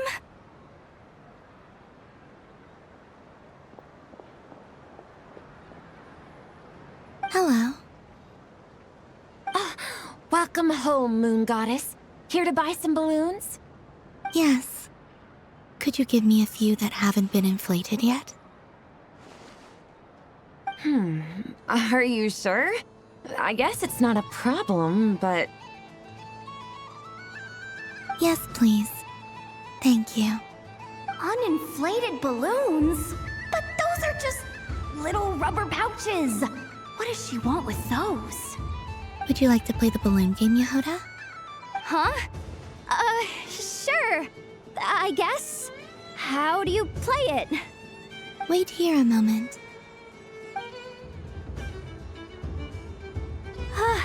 Oh. This is so weird. What have I got myself into now? I thought I saw Columbina nearby. Uh-oh! That's the fourth Harbinger! Although she's helped us out quite a bit, she's good people, right? Is she looking for Columbina? Oh, guess that's my ticket out of here. I'm not sure my heart can take being sandwiched between two Harbingers.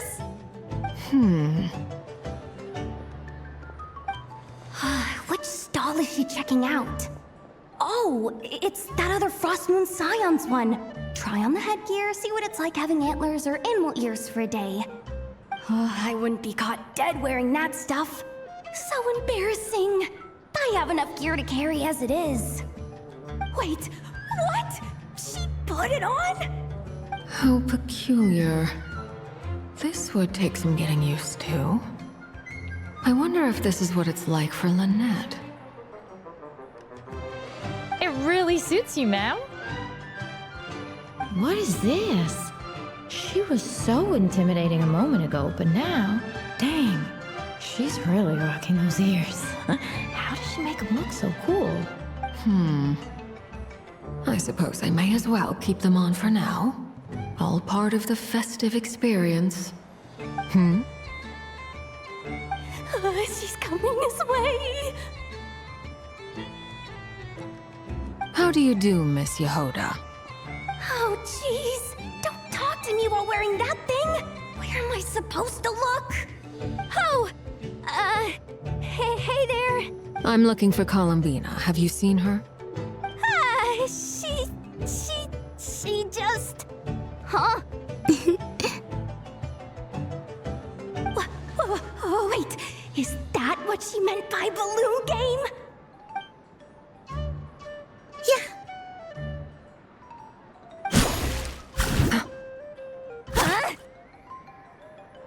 No fair! How come I get caught in the crossfire? An ambush from the rear? Is this a declaration of war, Columbina? Would you like to play too, Arlecchino? Seriously? Are they gonna start some beef right here, right now? Gladly. That said, I believe there is another who would like to join. Boss Nev! Thank goodness! You've gotta get me out of here! Things are kicking off big time! Hello there. I'd like 10... no, make that 20 balloons, please. Uninflated. What? Miss Moon Goddess, I hope you're prepared to pay the price for assaulting my employee. Welcome to the game, Nefer. Just to be clear, let's keep this a fair fight, okay? No strange powers, please and thank you. Naturally. Don't just stand there, Yehoda. Aren't you going to team up with me? Huh? Do I have to? Of course. Don't forget, the Curatorium has a reputation to uphold. I knew something like this was gonna happen.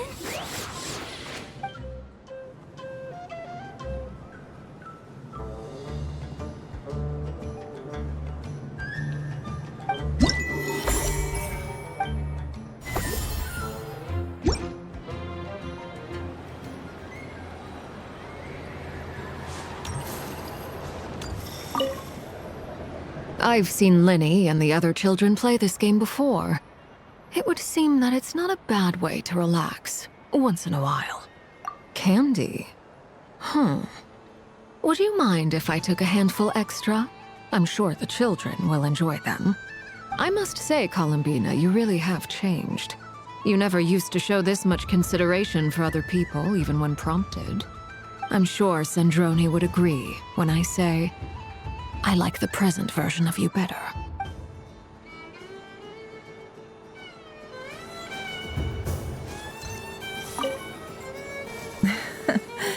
That was fun. It's a shame Ashru doesn't like playing with water, or I'd have roped him in as well. Oh, a gift? You shouldn't have, Miss Columbina. Very nice and how I yearned for... May your moon prayer...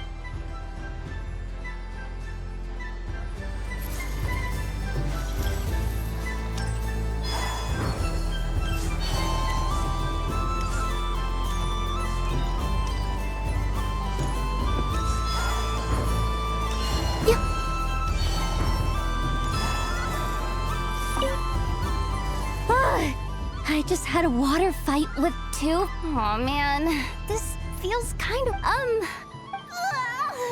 what flavors? It tastes like getting a mouthful of muddy crap.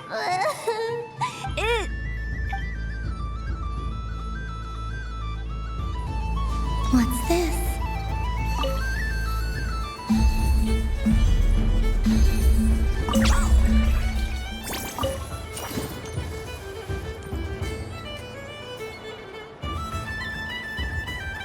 I wish for a never-ending supply of laka berries. What a humble wish. Probably written by a child.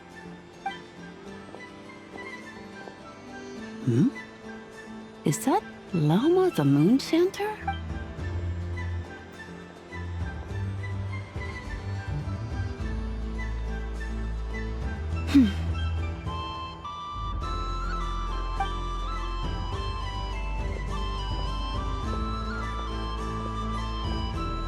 I wish that the long plume ibises would stop biting me.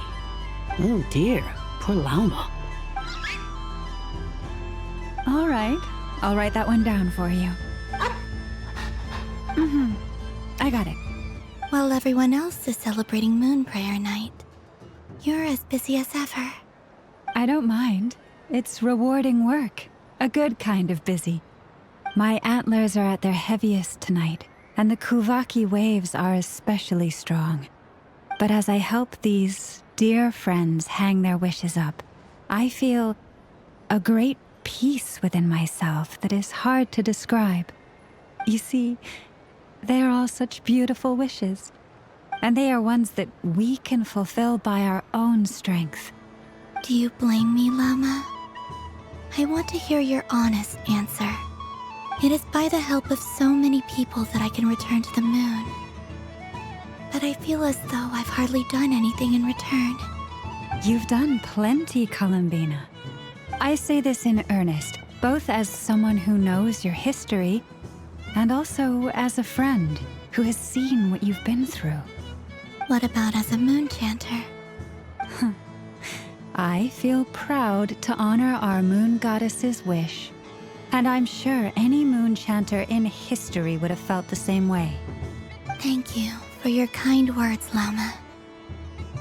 But... Since you asked for my honesty, I won't lie to you. My feelings are mixed right now. Besides pride, I also feel... I suppose it's a reluctance to let go. Once you return to the moon, we will be far apart and separated by a false sky. I'm sure those of us left behind will gaze up at that sky, yearning for the moon once in a while, just as you used to do. I will miss you, Llama. I will miss you all. I hope to stay in touch. I will try and find some way to send messages down from the moon. Perhaps you could use Kuvaki. I've heard Yehoda say that signals can be sent using long and short waves, or strong and weak lights. That sounds a little complicated. What if we forget what the signals mean? We could prepare a codebook beforehand, but... You're right. It wouldn't really suit you. Still, whatever happens, I believe that you will find your own unique way of communicating with us. And now that I think about that, my heart feels lighter. Because you trust in me? Yes. I have faith in you, and in the power of truth. In my experience, the truth tends to be difficult. But that's what makes it stand out from what is false. So I'm confident that your thoughts and your love will shine through the curtain of lies. We will know it when we see it. Thank you. Now, could you help me hang up my wish? Is this? I wish that all who dwell in this moonlit world can find a place to belong. And I wish that I shall one day see my friends again. It's 2 wishes. I hope that's not too greedy of me. Not at all. And I think you speak for us all with the second one.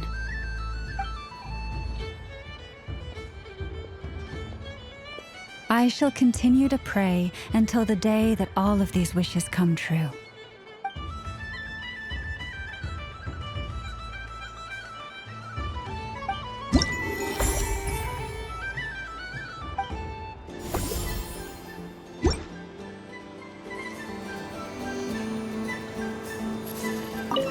Yes.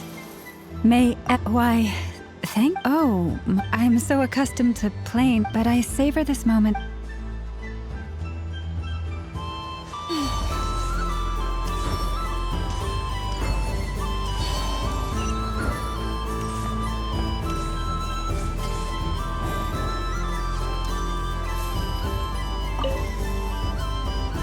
Welcome home, Moon Goddess. Oh, you're the genuine article. Alice was right. This moon prayer night was worth watching after all. Another one that talks. Greetings. Pleased to make your acquaintance. I am the Hexen's Urkel member they call B. Barbeloth Trismegistus. Columbina Hyposelenia. Pleased to meet you too. Hyposelenia. A fine name indeed. Now then, Miss Columbina, do you wish to hear a mage's divination? Divination? The Frost Moon Scions used to ask me what would happen in the future. Is this like that? From the perspective of the one seeking answers, perhaps. As you look to your journey ahead, if you seek to understand the unknown, resolve your doubts, and soothe the confusion in your heart, divination could be for you. The unknowns on my journey. Of course, if one wishes to peer into fate, then hydromancy is the more precise option. But that is a complex affair, and to relegate that majestic art to the status of a festive amusement would seem somewhat uncouth. Besides, it is sometimes better to not know fate with great certainty. Hence, I shall use the suitably festive Luna Arcana to tell your fortune instead. It is more popular with the youth in any case. Lunar Arcana. Indeed. Unlike hydromancy, this will only display possibilities and trends. People like to think of themselves as creatures of agency and free will. Peering too far and too clearly into the future is detrimental to both body and soul. I'd like to give it a try. Of course you may. Come then, take a seat, Miss Columbina. Before we begin, are there any specific questions you would like to ask? Let's stick to general possibilities and trends, like you suggested. Ah, very well. Then I shall use the basic Lunar Arcana deck. Now, try to relax. Cast your mind upon the things you have experienced and the things you are soon to experience. I will shuffle the deck. Would you like to cut the cards yourself? You do it. No problem. Now then, to make things easier for the seeker, that is to say, you, I shall decipher the cards from your perspective.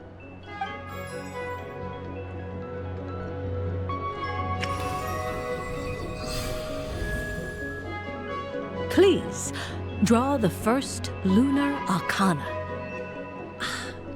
This represents destiny and is the foundation for the divination as a whole.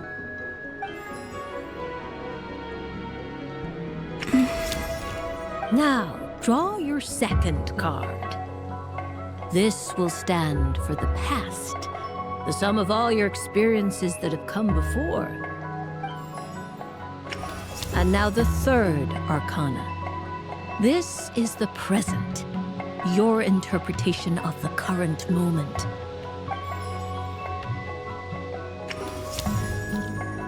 Finally, the last card. This shall speak of the future, which... Oh. Kuvaki Pulse? Fascinating. I've never encountered this before in my role as a diviner. Something has exerted an influence upon this card, causing it to leave its designated position. What do you make of this, Miss Columbina? Perhaps this is the guiding hand of fate in action. Of course, if you wish, you can choose to deny the validity of this card and draw the future for yourself. No, it's fine. Let's go with this one. A bold decision. I must say I'm looking forward to the results. Well then, let us flip the Lunar Arcana in sequence and see what emerges. Sure. First, Destiny. No surprises here. The card that represents yours is the moon. The moon. Indeed. The moon can represent the truth at some times, but deception at others. False peace, destructive calamity, and the world-changing power that lies within. When the moon is placed on the destiny tile, it indicates that your destiny is not what it may appear on the surface. Instead, it may yet have a hidden side. It symbolizes a journey through the fog, fraught with uncertainty and deception, where one must face inner challenges head-on. I don't understand. Patience, my dear. This is but the first card, which serves as a basis for the interpretations that follow. Our divination will only grow clearer from here on out. Now then, flip the second card, the one that speaks for the past. The Hermit, but inverted. Inverted? Yes. The Hermit symbolizes solitude, introspection, and the pursuit of truth. When inverted, it represents isolation, truth out of reach, and a path that leads one astray. Combined with the moon as one's destiny, the Hermit inverted represents a choice you made to stand alone in the past. It was a choice made not out of fear or arrogance, but for reasons that others could not perceive. You fumbled through the darkness without a guide, but you did not find your way. Rather, you went astray. More than once, it would seem. Is this about how I became Kutar despite not wishing to become a god? And how I joined the Fatui because I yearned for a place to belong? I suspect only you know the answer to this question. All is not lost. The past is in the past, and so it shall remain. Shall we look into the present now? Oh my. The Lovers. One of the most interesting Luna Arcana. What does this one mean? This means that you have had an unprecedented emotional experience. The joy of finding your soul becoming intertwined with that of another. A precious and wonderful thing indeed. It's true.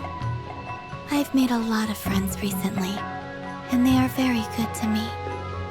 I like them a lot. That sounds lovely. I am most delighted for you.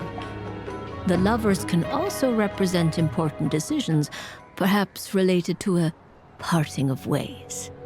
Now, if I were to guess... Yes. My return to the moon. I understand. Parting with friends is never easy, Columbina. But rest assured, this is not the end of your journey. There is always another story waiting to be told. The future always lies ahead. The future. Well now, it's finally time to flip this most mysterious of cards. Why did it appear? And what does it wish to tell you? I'm ready. Very well. Flip this card and see what lies on the other side. Oh. Miss Barbeloth? What is it? This card is death. That doesn't sound very good. It depends on how we interpret it. It is true that it can represent an agonizing death, a complete and utter end, but at the same time, it can also represent rebirth. Do not forget that your destiny card is the moon. That lends your future many different potential meanings. If death spells the end, is it unavoidable? As I have said, divination can only display general trends. It is a rough guide, but it does not show predetermined outcomes. Allow me to summarize it for you. In the past, you may have lost your way, but now you have gained new connections and new strength. You now face an important decision, one that may bring about a great change in what is yet to be. This change might, in turn, be the end of all things, or their beginning. But remember, everything is subject to change because of the moon present in your destiny. You must see the truth clearly and face your innermost thoughts. The truth. My innermost thoughts. Thank you, Miss Barbeloth. Don't mention it. Some people dislike divinations, for fear of glimpsing an ending to their story that they wish was not so. But I can see that you're different. The result of this divination will not sway your decision. This is a rare quality, and one that diviners always hope to see in the seeker. We are here merely to guide, not to exert undue influence. I understand. Go then and illuminate your future, Miss Columbina. The moonlight that shines from you now is most captivating.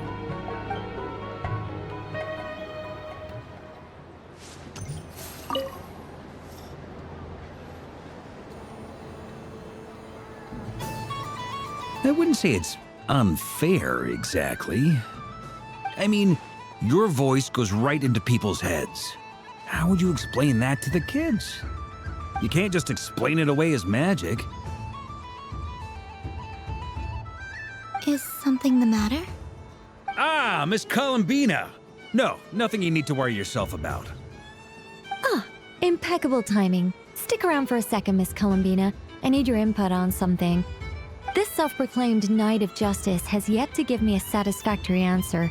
I, for one, would like to hear your verdict on the matter. Hey, now, I left the flagship just to help you out, Miss Nicole. What's going on? So Alice and I are both using long-range remote control spells that work on similar principles, allowing us to attend this festive fair in Dodeco form. Sorry, let me backtrack a little. While similar, there are some key differences. Alice, being a great mage, wanted her Dodeco to reflect something of her own charm and mystique. So she adjusted the way its tail moves when it spins around. An entirely gratuitous move, in my opinion. I hardly see how anyone is going to notice that. If anything, I'd say that anyone who stares intently enough at a Dodeco's tail to notice such a small detail is someone we ought to be highly concerned about. I only say this to emphasize that my question has nothing to do with tails. Now that we're clear on that, why is Alice's Dodeco permitted to interact directly with the children celebrating Moon Prayer Night, while mine is not? Your voice speaks directly into people's minds. See? Exactly what I said.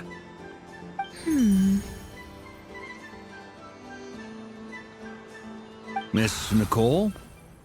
Ugh, I can't stand it.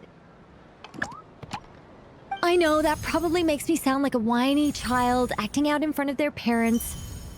And it's a little embarrassing now that I think about it. But hey, I said it now, I can't take it back. That would be even more embarrassing. Also, don't go reading too much into that analogy. It was off the top of my head. I'm actually an awful lot older than either of you. Miss Nicole, are you saying that you'd like someone to play the game you've prepared? I'm not so invested in that. It's just something cobbled together using items I borrowed from Alice. She probably didn't even make them herself. The point is, I want to know everyone's thoughts after they receive their prizes. But as you've said, I can't just ask. I've been biting my lip for so long, and I've had no one to vent my frustrations on. I thought this was going to be a nice, straightforward festival where I'd get the chance to guide people to treasure. Well, can I play? I can't guarantee that I'll win a prize, but You will? I'd like to try. Then what are we waiting for? Let the game begin! It's like they forgot I was ever here.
Congratulations, Miss Columbina! With your great wisdom, you have overcome every obstacle in your path and conquered the great challenge posed to you by fate. Fate? Well, something to that effect. If you'd prefer something more poetic, it could be the icy winds or the dawn. Anything you like, really. You could even go with the challenge posed to you by Dodeko, if that's what you're into. Anyway, you can take or leave my suggestions. Moving on. All my hopes are now resting on this. Can I open it now? Stop teasing me. Please, I'm begging you. No more talk. Just open it. Wow. What a lovely sculpture. Classic and cute at the same time. Thank you, Miss Nicole. I'll always treasure it. Ah, there we go. Music to my ears. You have my sincerest gratitude, Miss Columbina. Thank you for sharing your precious time with me and fulfilling my wish. Don't mention it. You've all done much to help me. And still, I'm the one receiving all these gifts.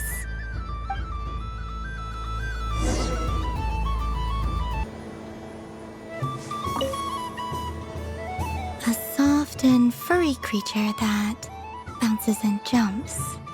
Welcome home, Moon Goddess. This one talks too. Allow me to introduce myself. I am a Dodeko from a distant archipelago, the most mischievous of all my Dodo brothers and Dodo sisters. When the going got tough, I powered through, and when I met obstacles, I boomed them away.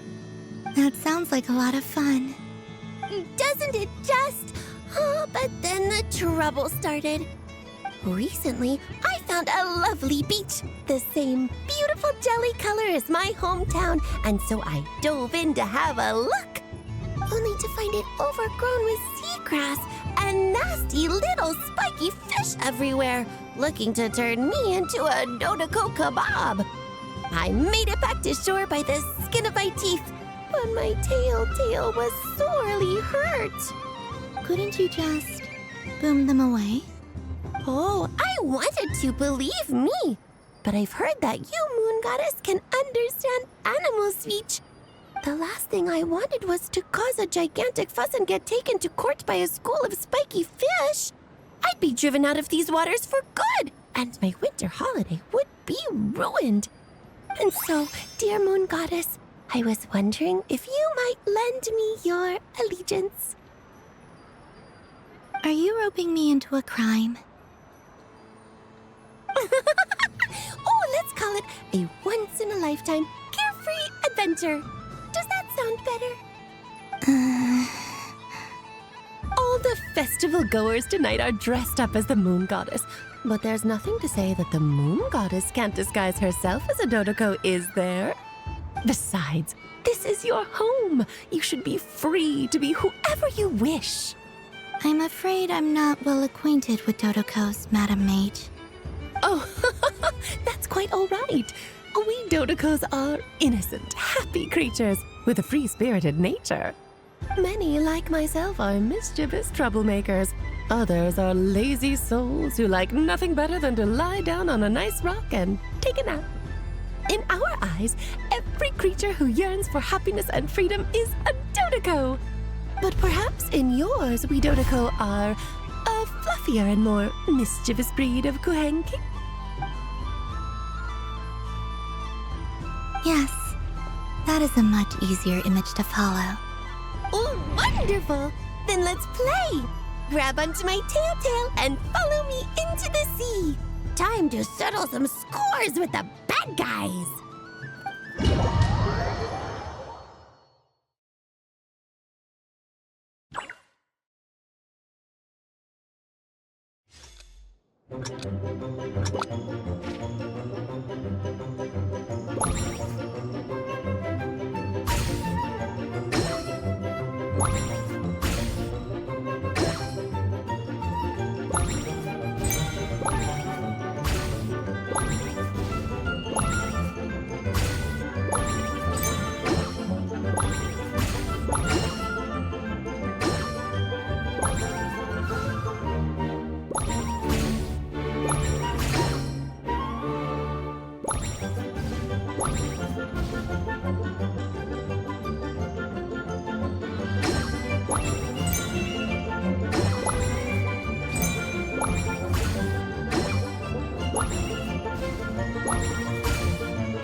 Ooh, a remarkable talent!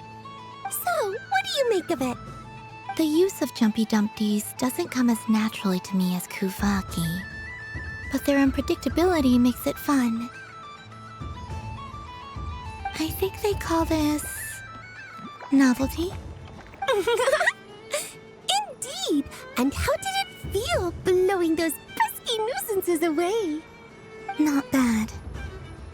Any guilt? What do you mean? Oh, wonderful! Lovely answers to all 3 questions. You've passed the safety test. Now I can give this special bomb to you as a souvenir. Remember, if you find any meanies living on the moon, you can use this to boom them into oblivion. I will.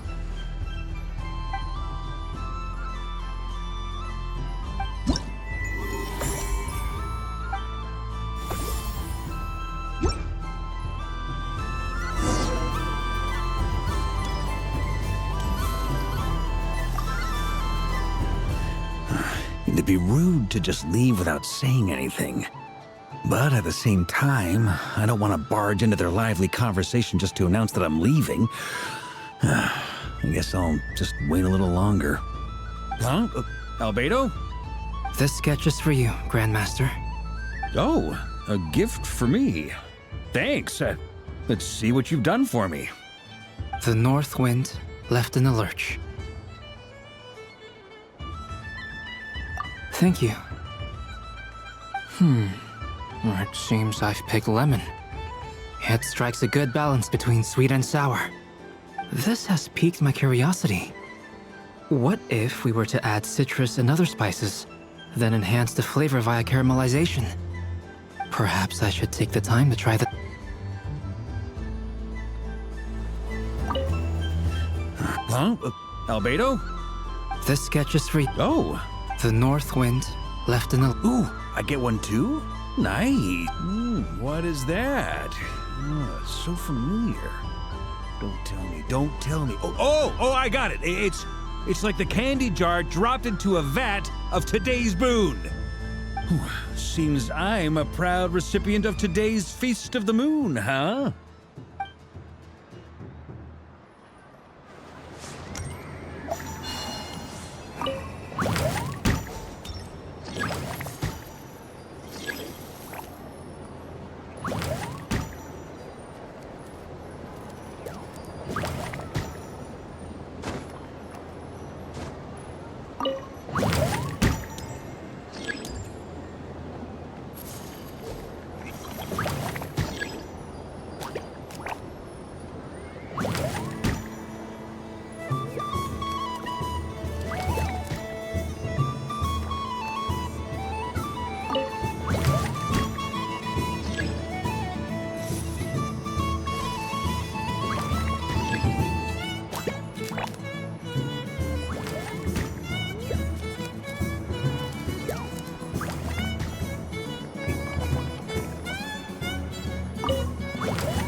And the winner is... It's a pity. If he could have been here.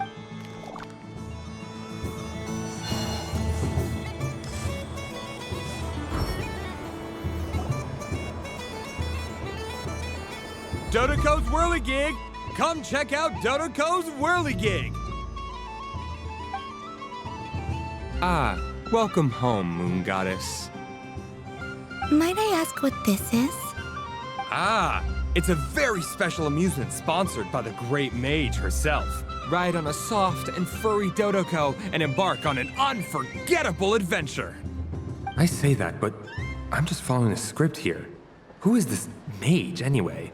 And what the heck is a Dodoco? I'd like to ride. No problem. But, are you by yourself? Is that not okay? Oh, no, it's fine. It's just that each Dodoco can accommodate 2 passengers. Would you like to bring a friend along? My friends... That should do it. Now, we just need to get everyone else to draw something on it, too. But we gotta keep it a secret from Columbina.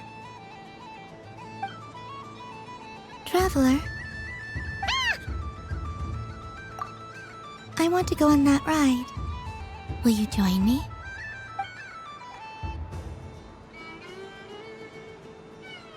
Let's go then. Don't worry. Paimon will do the rounds. You go have fun.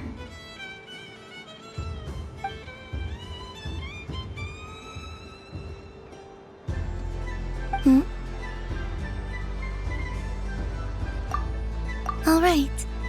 I think we have to wait in line over there. Please take your seats. For safety reasons, you mustn't try to leave the ride before it comes to a complete stop. All right, you're all set. I wish you both a wonderful journey.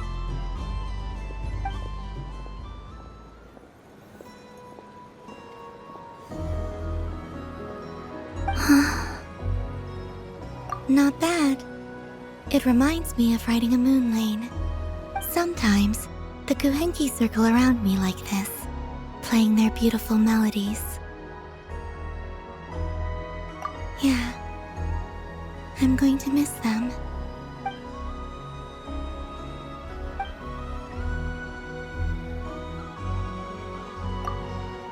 It does.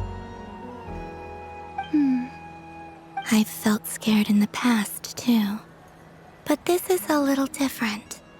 You know something? I got to see a lot of fascinating things during my disappearance. I saw how the Frost Moon Scions act around their families. So different than how they used to act in my presence. And I also saw how they interact with their friends. It made me curious at first. Why do people act so sincere when they're worshipping gods, but save their truest, warmest feelings for each other? Slowly, I came to realize that it's because they trust one another. They know, deep down, that they'll be accepted for who they are. All of it. The good and the bad. I know. I knew it the moment you started calling out my name. What I fear now is the end. I fear losing all this the very night I have gained it.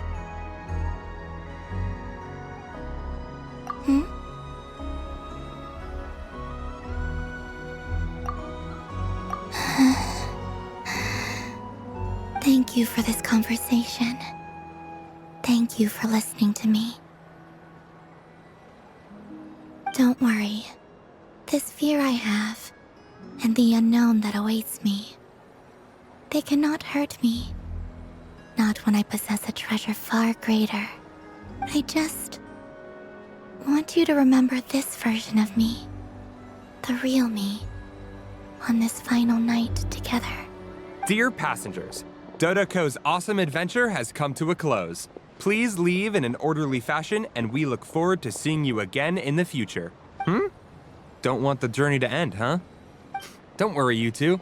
There's always another adventure waiting just around the corner.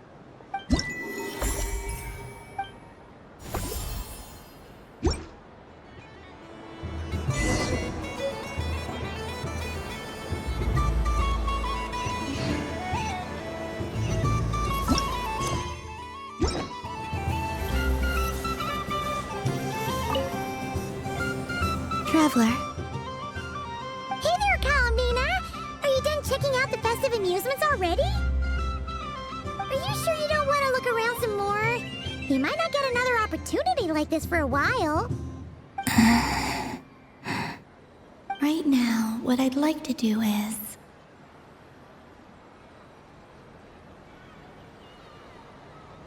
You're right. I'm not ready for this night to end just yet. Yeah, that's the spirit! Take your time, Columbina. The most important thing is to have no regrets. I'll be right here if you need us. Okay. Thank you.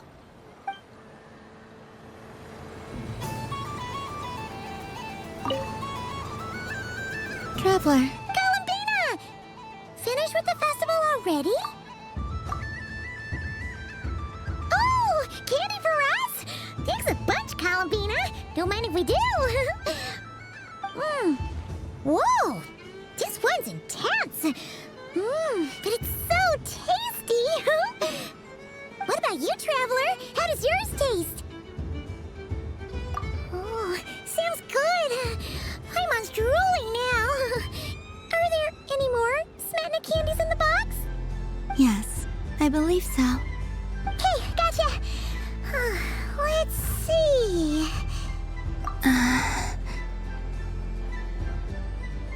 Sure. This one, and yep, this one looks right too. Okay, that's 3. Here we go. 1 per person. It's so sweet.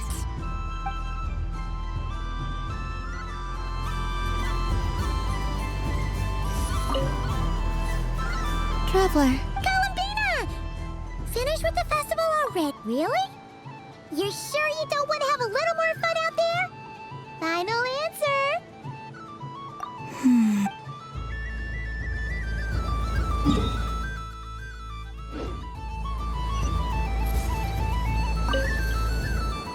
Traveler. Paimon. Columbina! Finished? Really? You're sure you don't want to have a little more fun out there? Final answer. Yes, I am sure.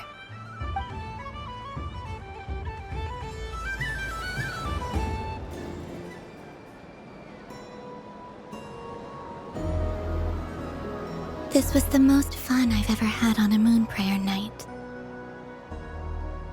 Everywhere I went, people were saying, "Welcome home," and there were friends at every turn. I only wish it could last longer than one night. Oh. Yes, you're right. The moon prayer blossoms. Ooh, look! Look! Moon prayer night has come.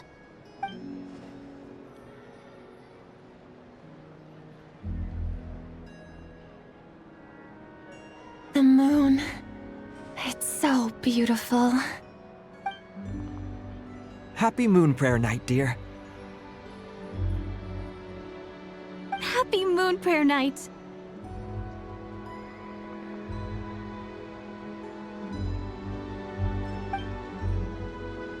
Happy Moon Prayer Night.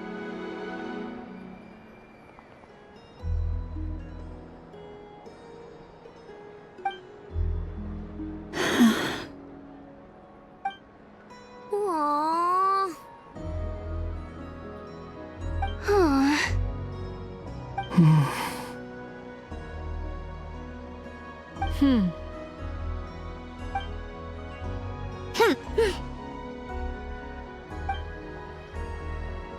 Time flies when you're having fun.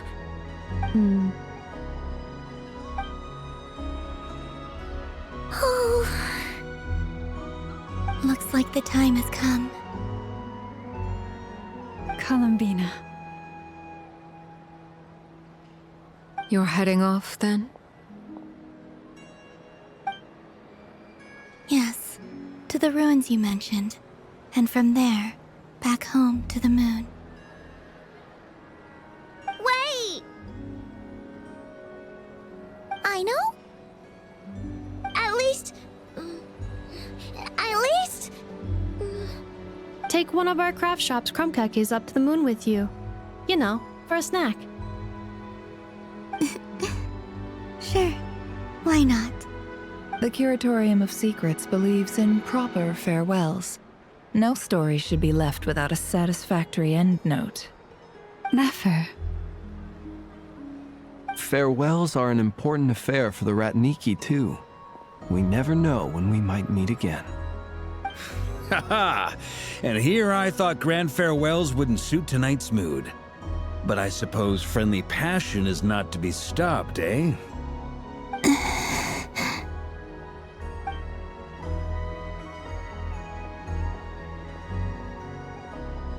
We made a little something for you, Columbina. Ta-da! What is it? A Moon Prayer Night greeting card with drawings by all of your friends. You did mention that you'd like a portrait done, so I took the liberty of creating one for you.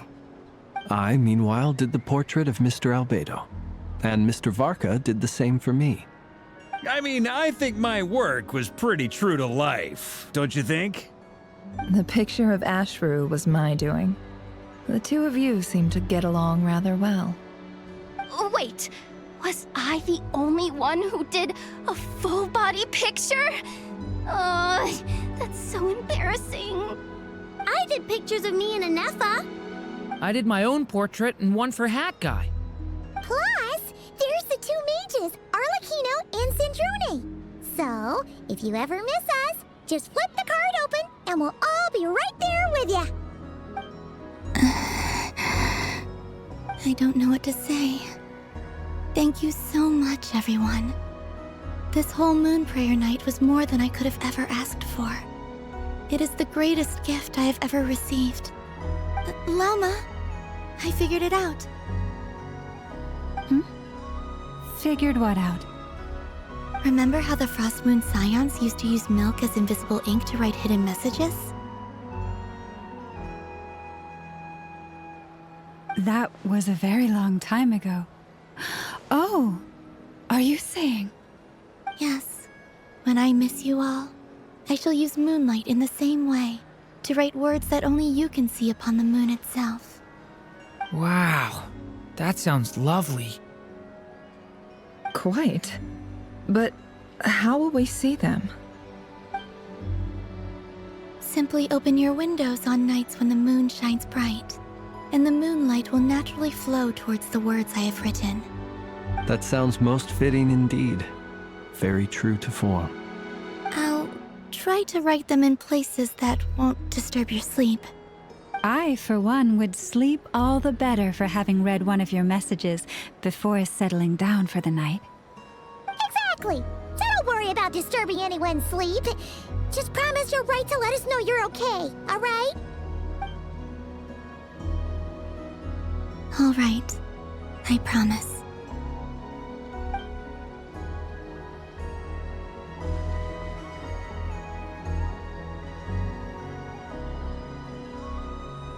In that case, Columbina. I'm ready.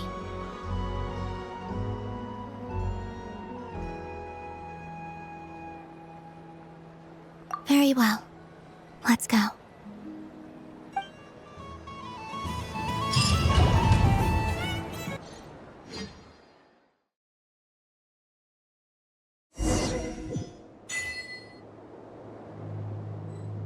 In just a few moments, I will be gone.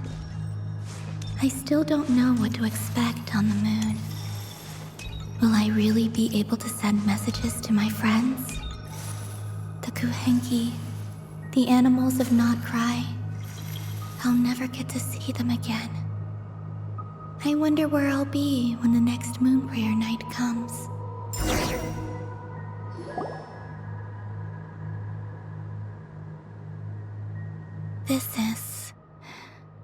This is where the people of Hyperborea used to communicate with the moons.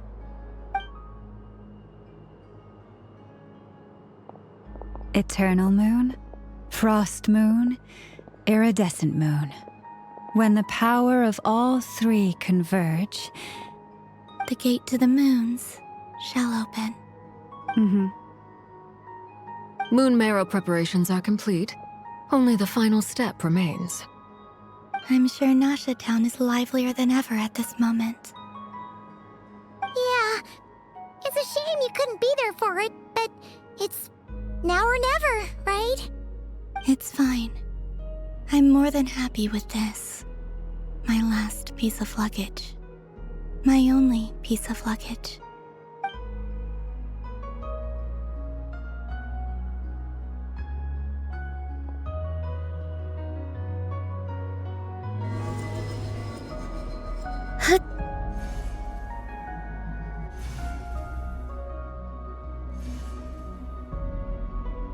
I can already feel the moon calling to me.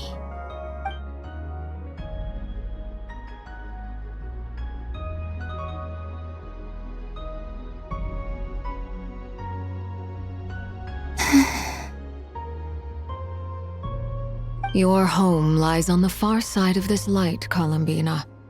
From now on, we will at last have a reason to pray to the true moon. Columbina. Yes? I'm listening. Be sure to come back and see us when you get the chance.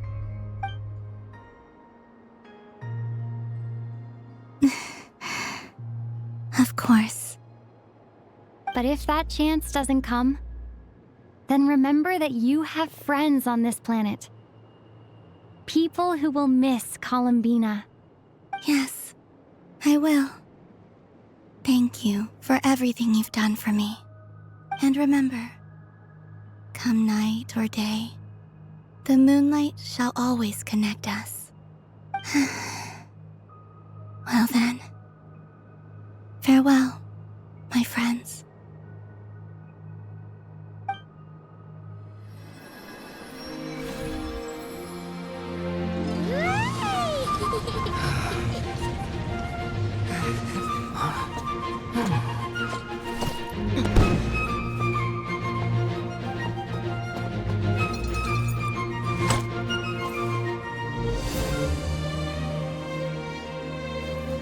Thank you. This was my happiest night in Tevat. Farewell, Columbina.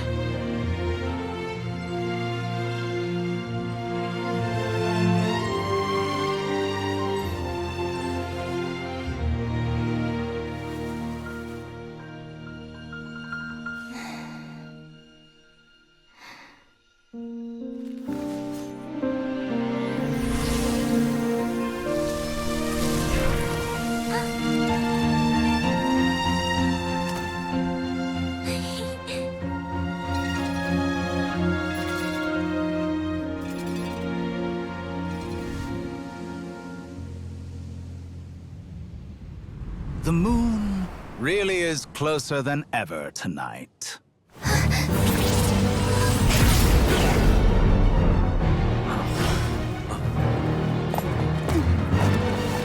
Columbina.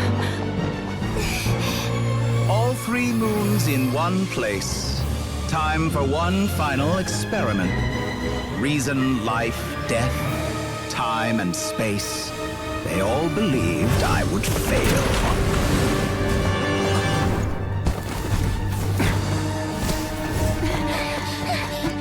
How could this happen? But Tevat's primordial power never did belong to the throne of heaven. And now, they are mine.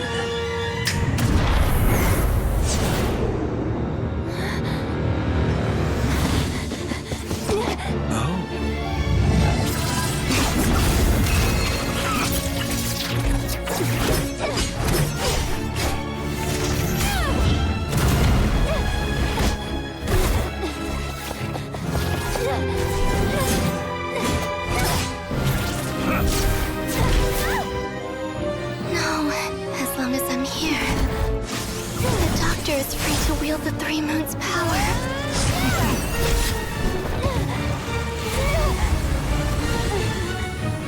It's the only way.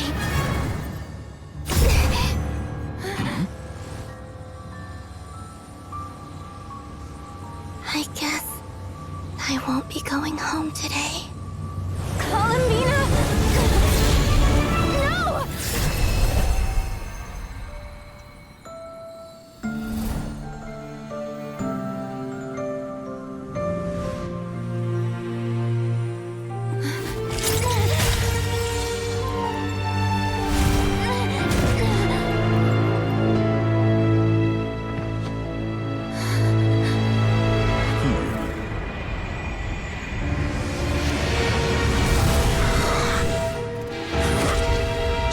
World, do not try to control me.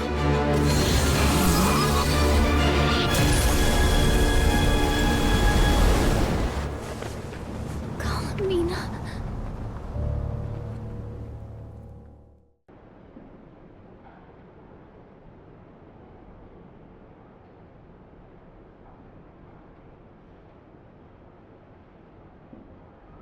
Are you all right? Do your wounds still hurt?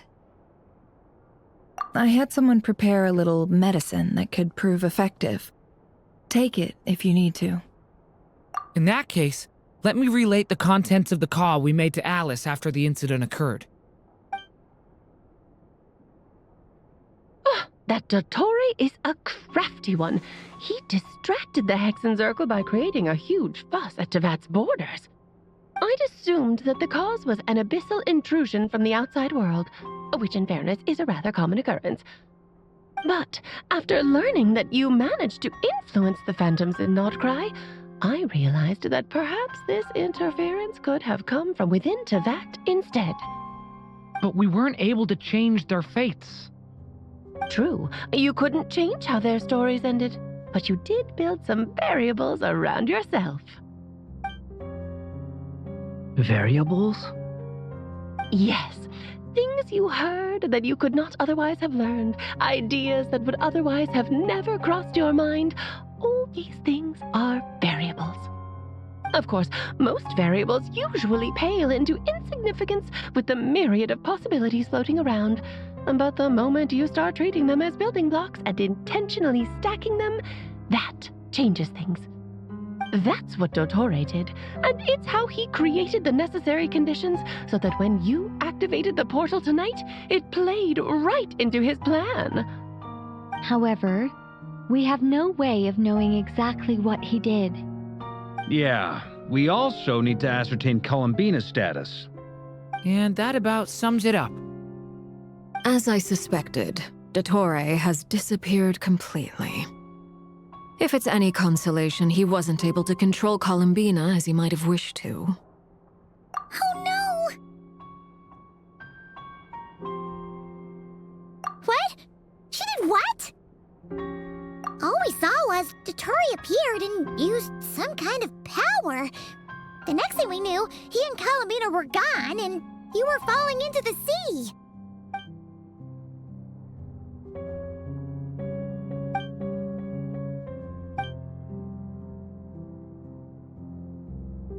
So, Columbina intentionally opened the moon gate and escaped into the same mysterious world as Rarier and Thalindis.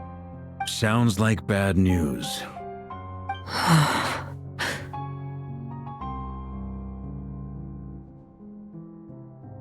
Seen in that way, the Trilunar Syzygy and Rarier's emergence, Dottore might have been pulling the strings in both cases. According to Miss Alice, he is attempting to transcend his destiny and finish an experiment that only a god might complete. An utter lunatic. Wait a sec, where's Hat Guy? Seems like he'd want to be here for this. He took off with the Dodo communication device after we spoke to Alice. He said he had a hunch that he wanted to investigate by himself. The look on his face was terrifying. I've never seen him like that before.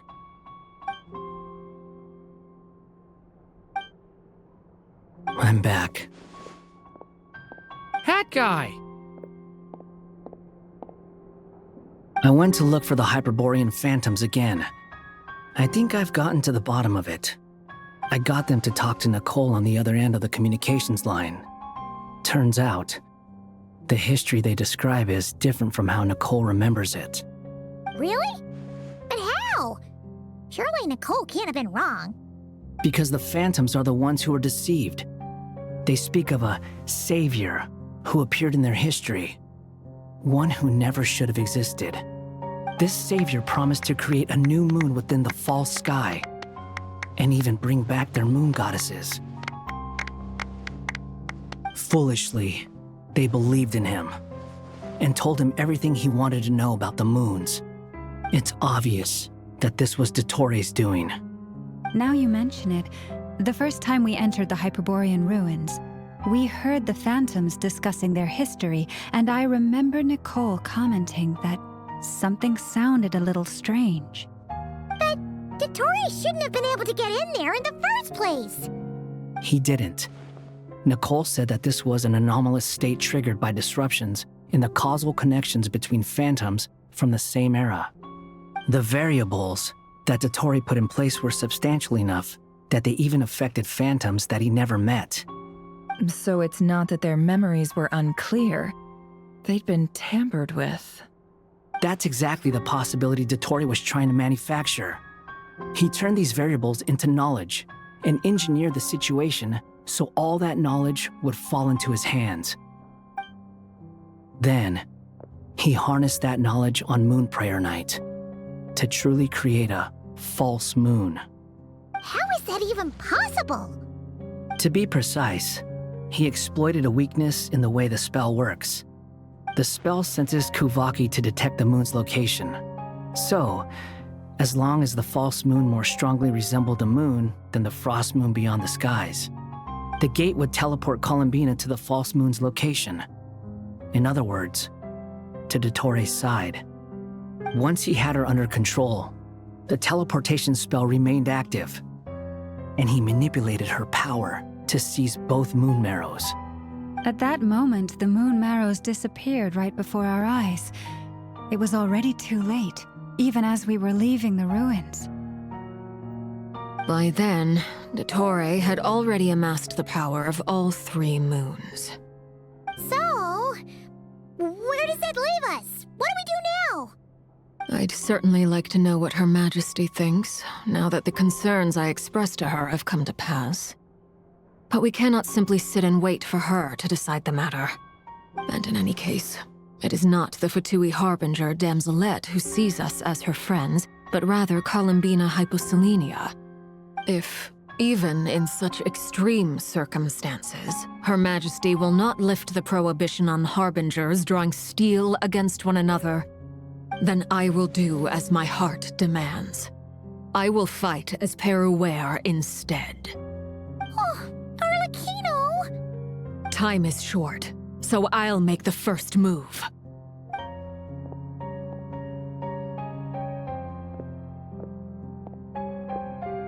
Whew.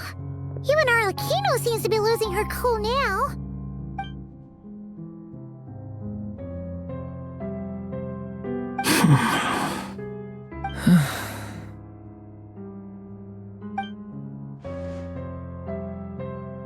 All right. Lose those dejected looks for a moment and let me get a word in. It looks bad, I won't lie. Very bad, in fact. So Dotori's pulled some real dirty tricks to gain the upper hand. For now. And yeah, it's to the point where even the mages say that his variables have affected destiny. I'm not so sure, though. Many have told me that Tevat's destiny is fixed, and that does appear to be the case. Well, what makes Dotori so sure he'll be the exception? And since he was able to stack these variables up, who's to say we can't do the same? You of all people should not be discouraged, traveler from afar. This isn't over yet.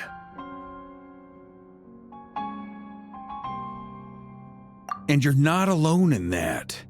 Everyone here does, whether they've spoken thus far or not. But none of us are the type to sit back and wait for the sun to shine again. That's exactly how a knight should roll. If they knock you down, you get back up and get back in it. Don't forget, honorary knight, you're a legitimate member of Mondstadt too. Mark is right. This is far from over. Dotori's already way overdue a butt-kicking given his past shenanigans. And after this, he's earned himself a double dose. That's what I'm talking about. How's everyone else feeling? I'll use Kuvaki to investigate Columbina's whereabouts. I am not ready to give up either.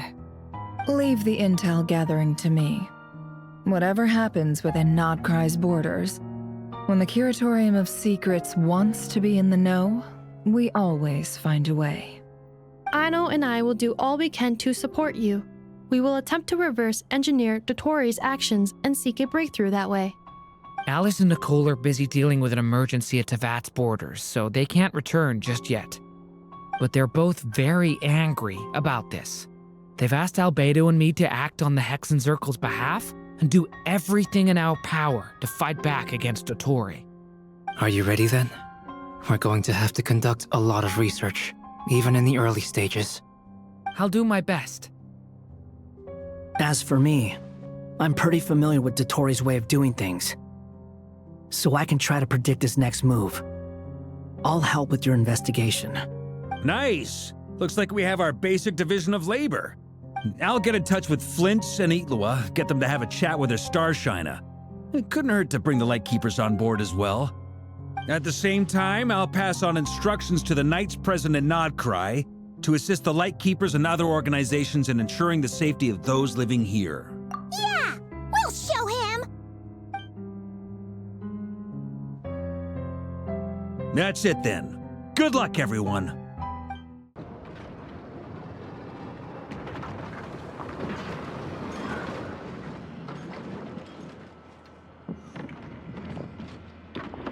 I never thought that Columbina would become my real name. It went from being a Fatui code name to something my friends call me. And remember, come night or day, the moonlight shall always connect us.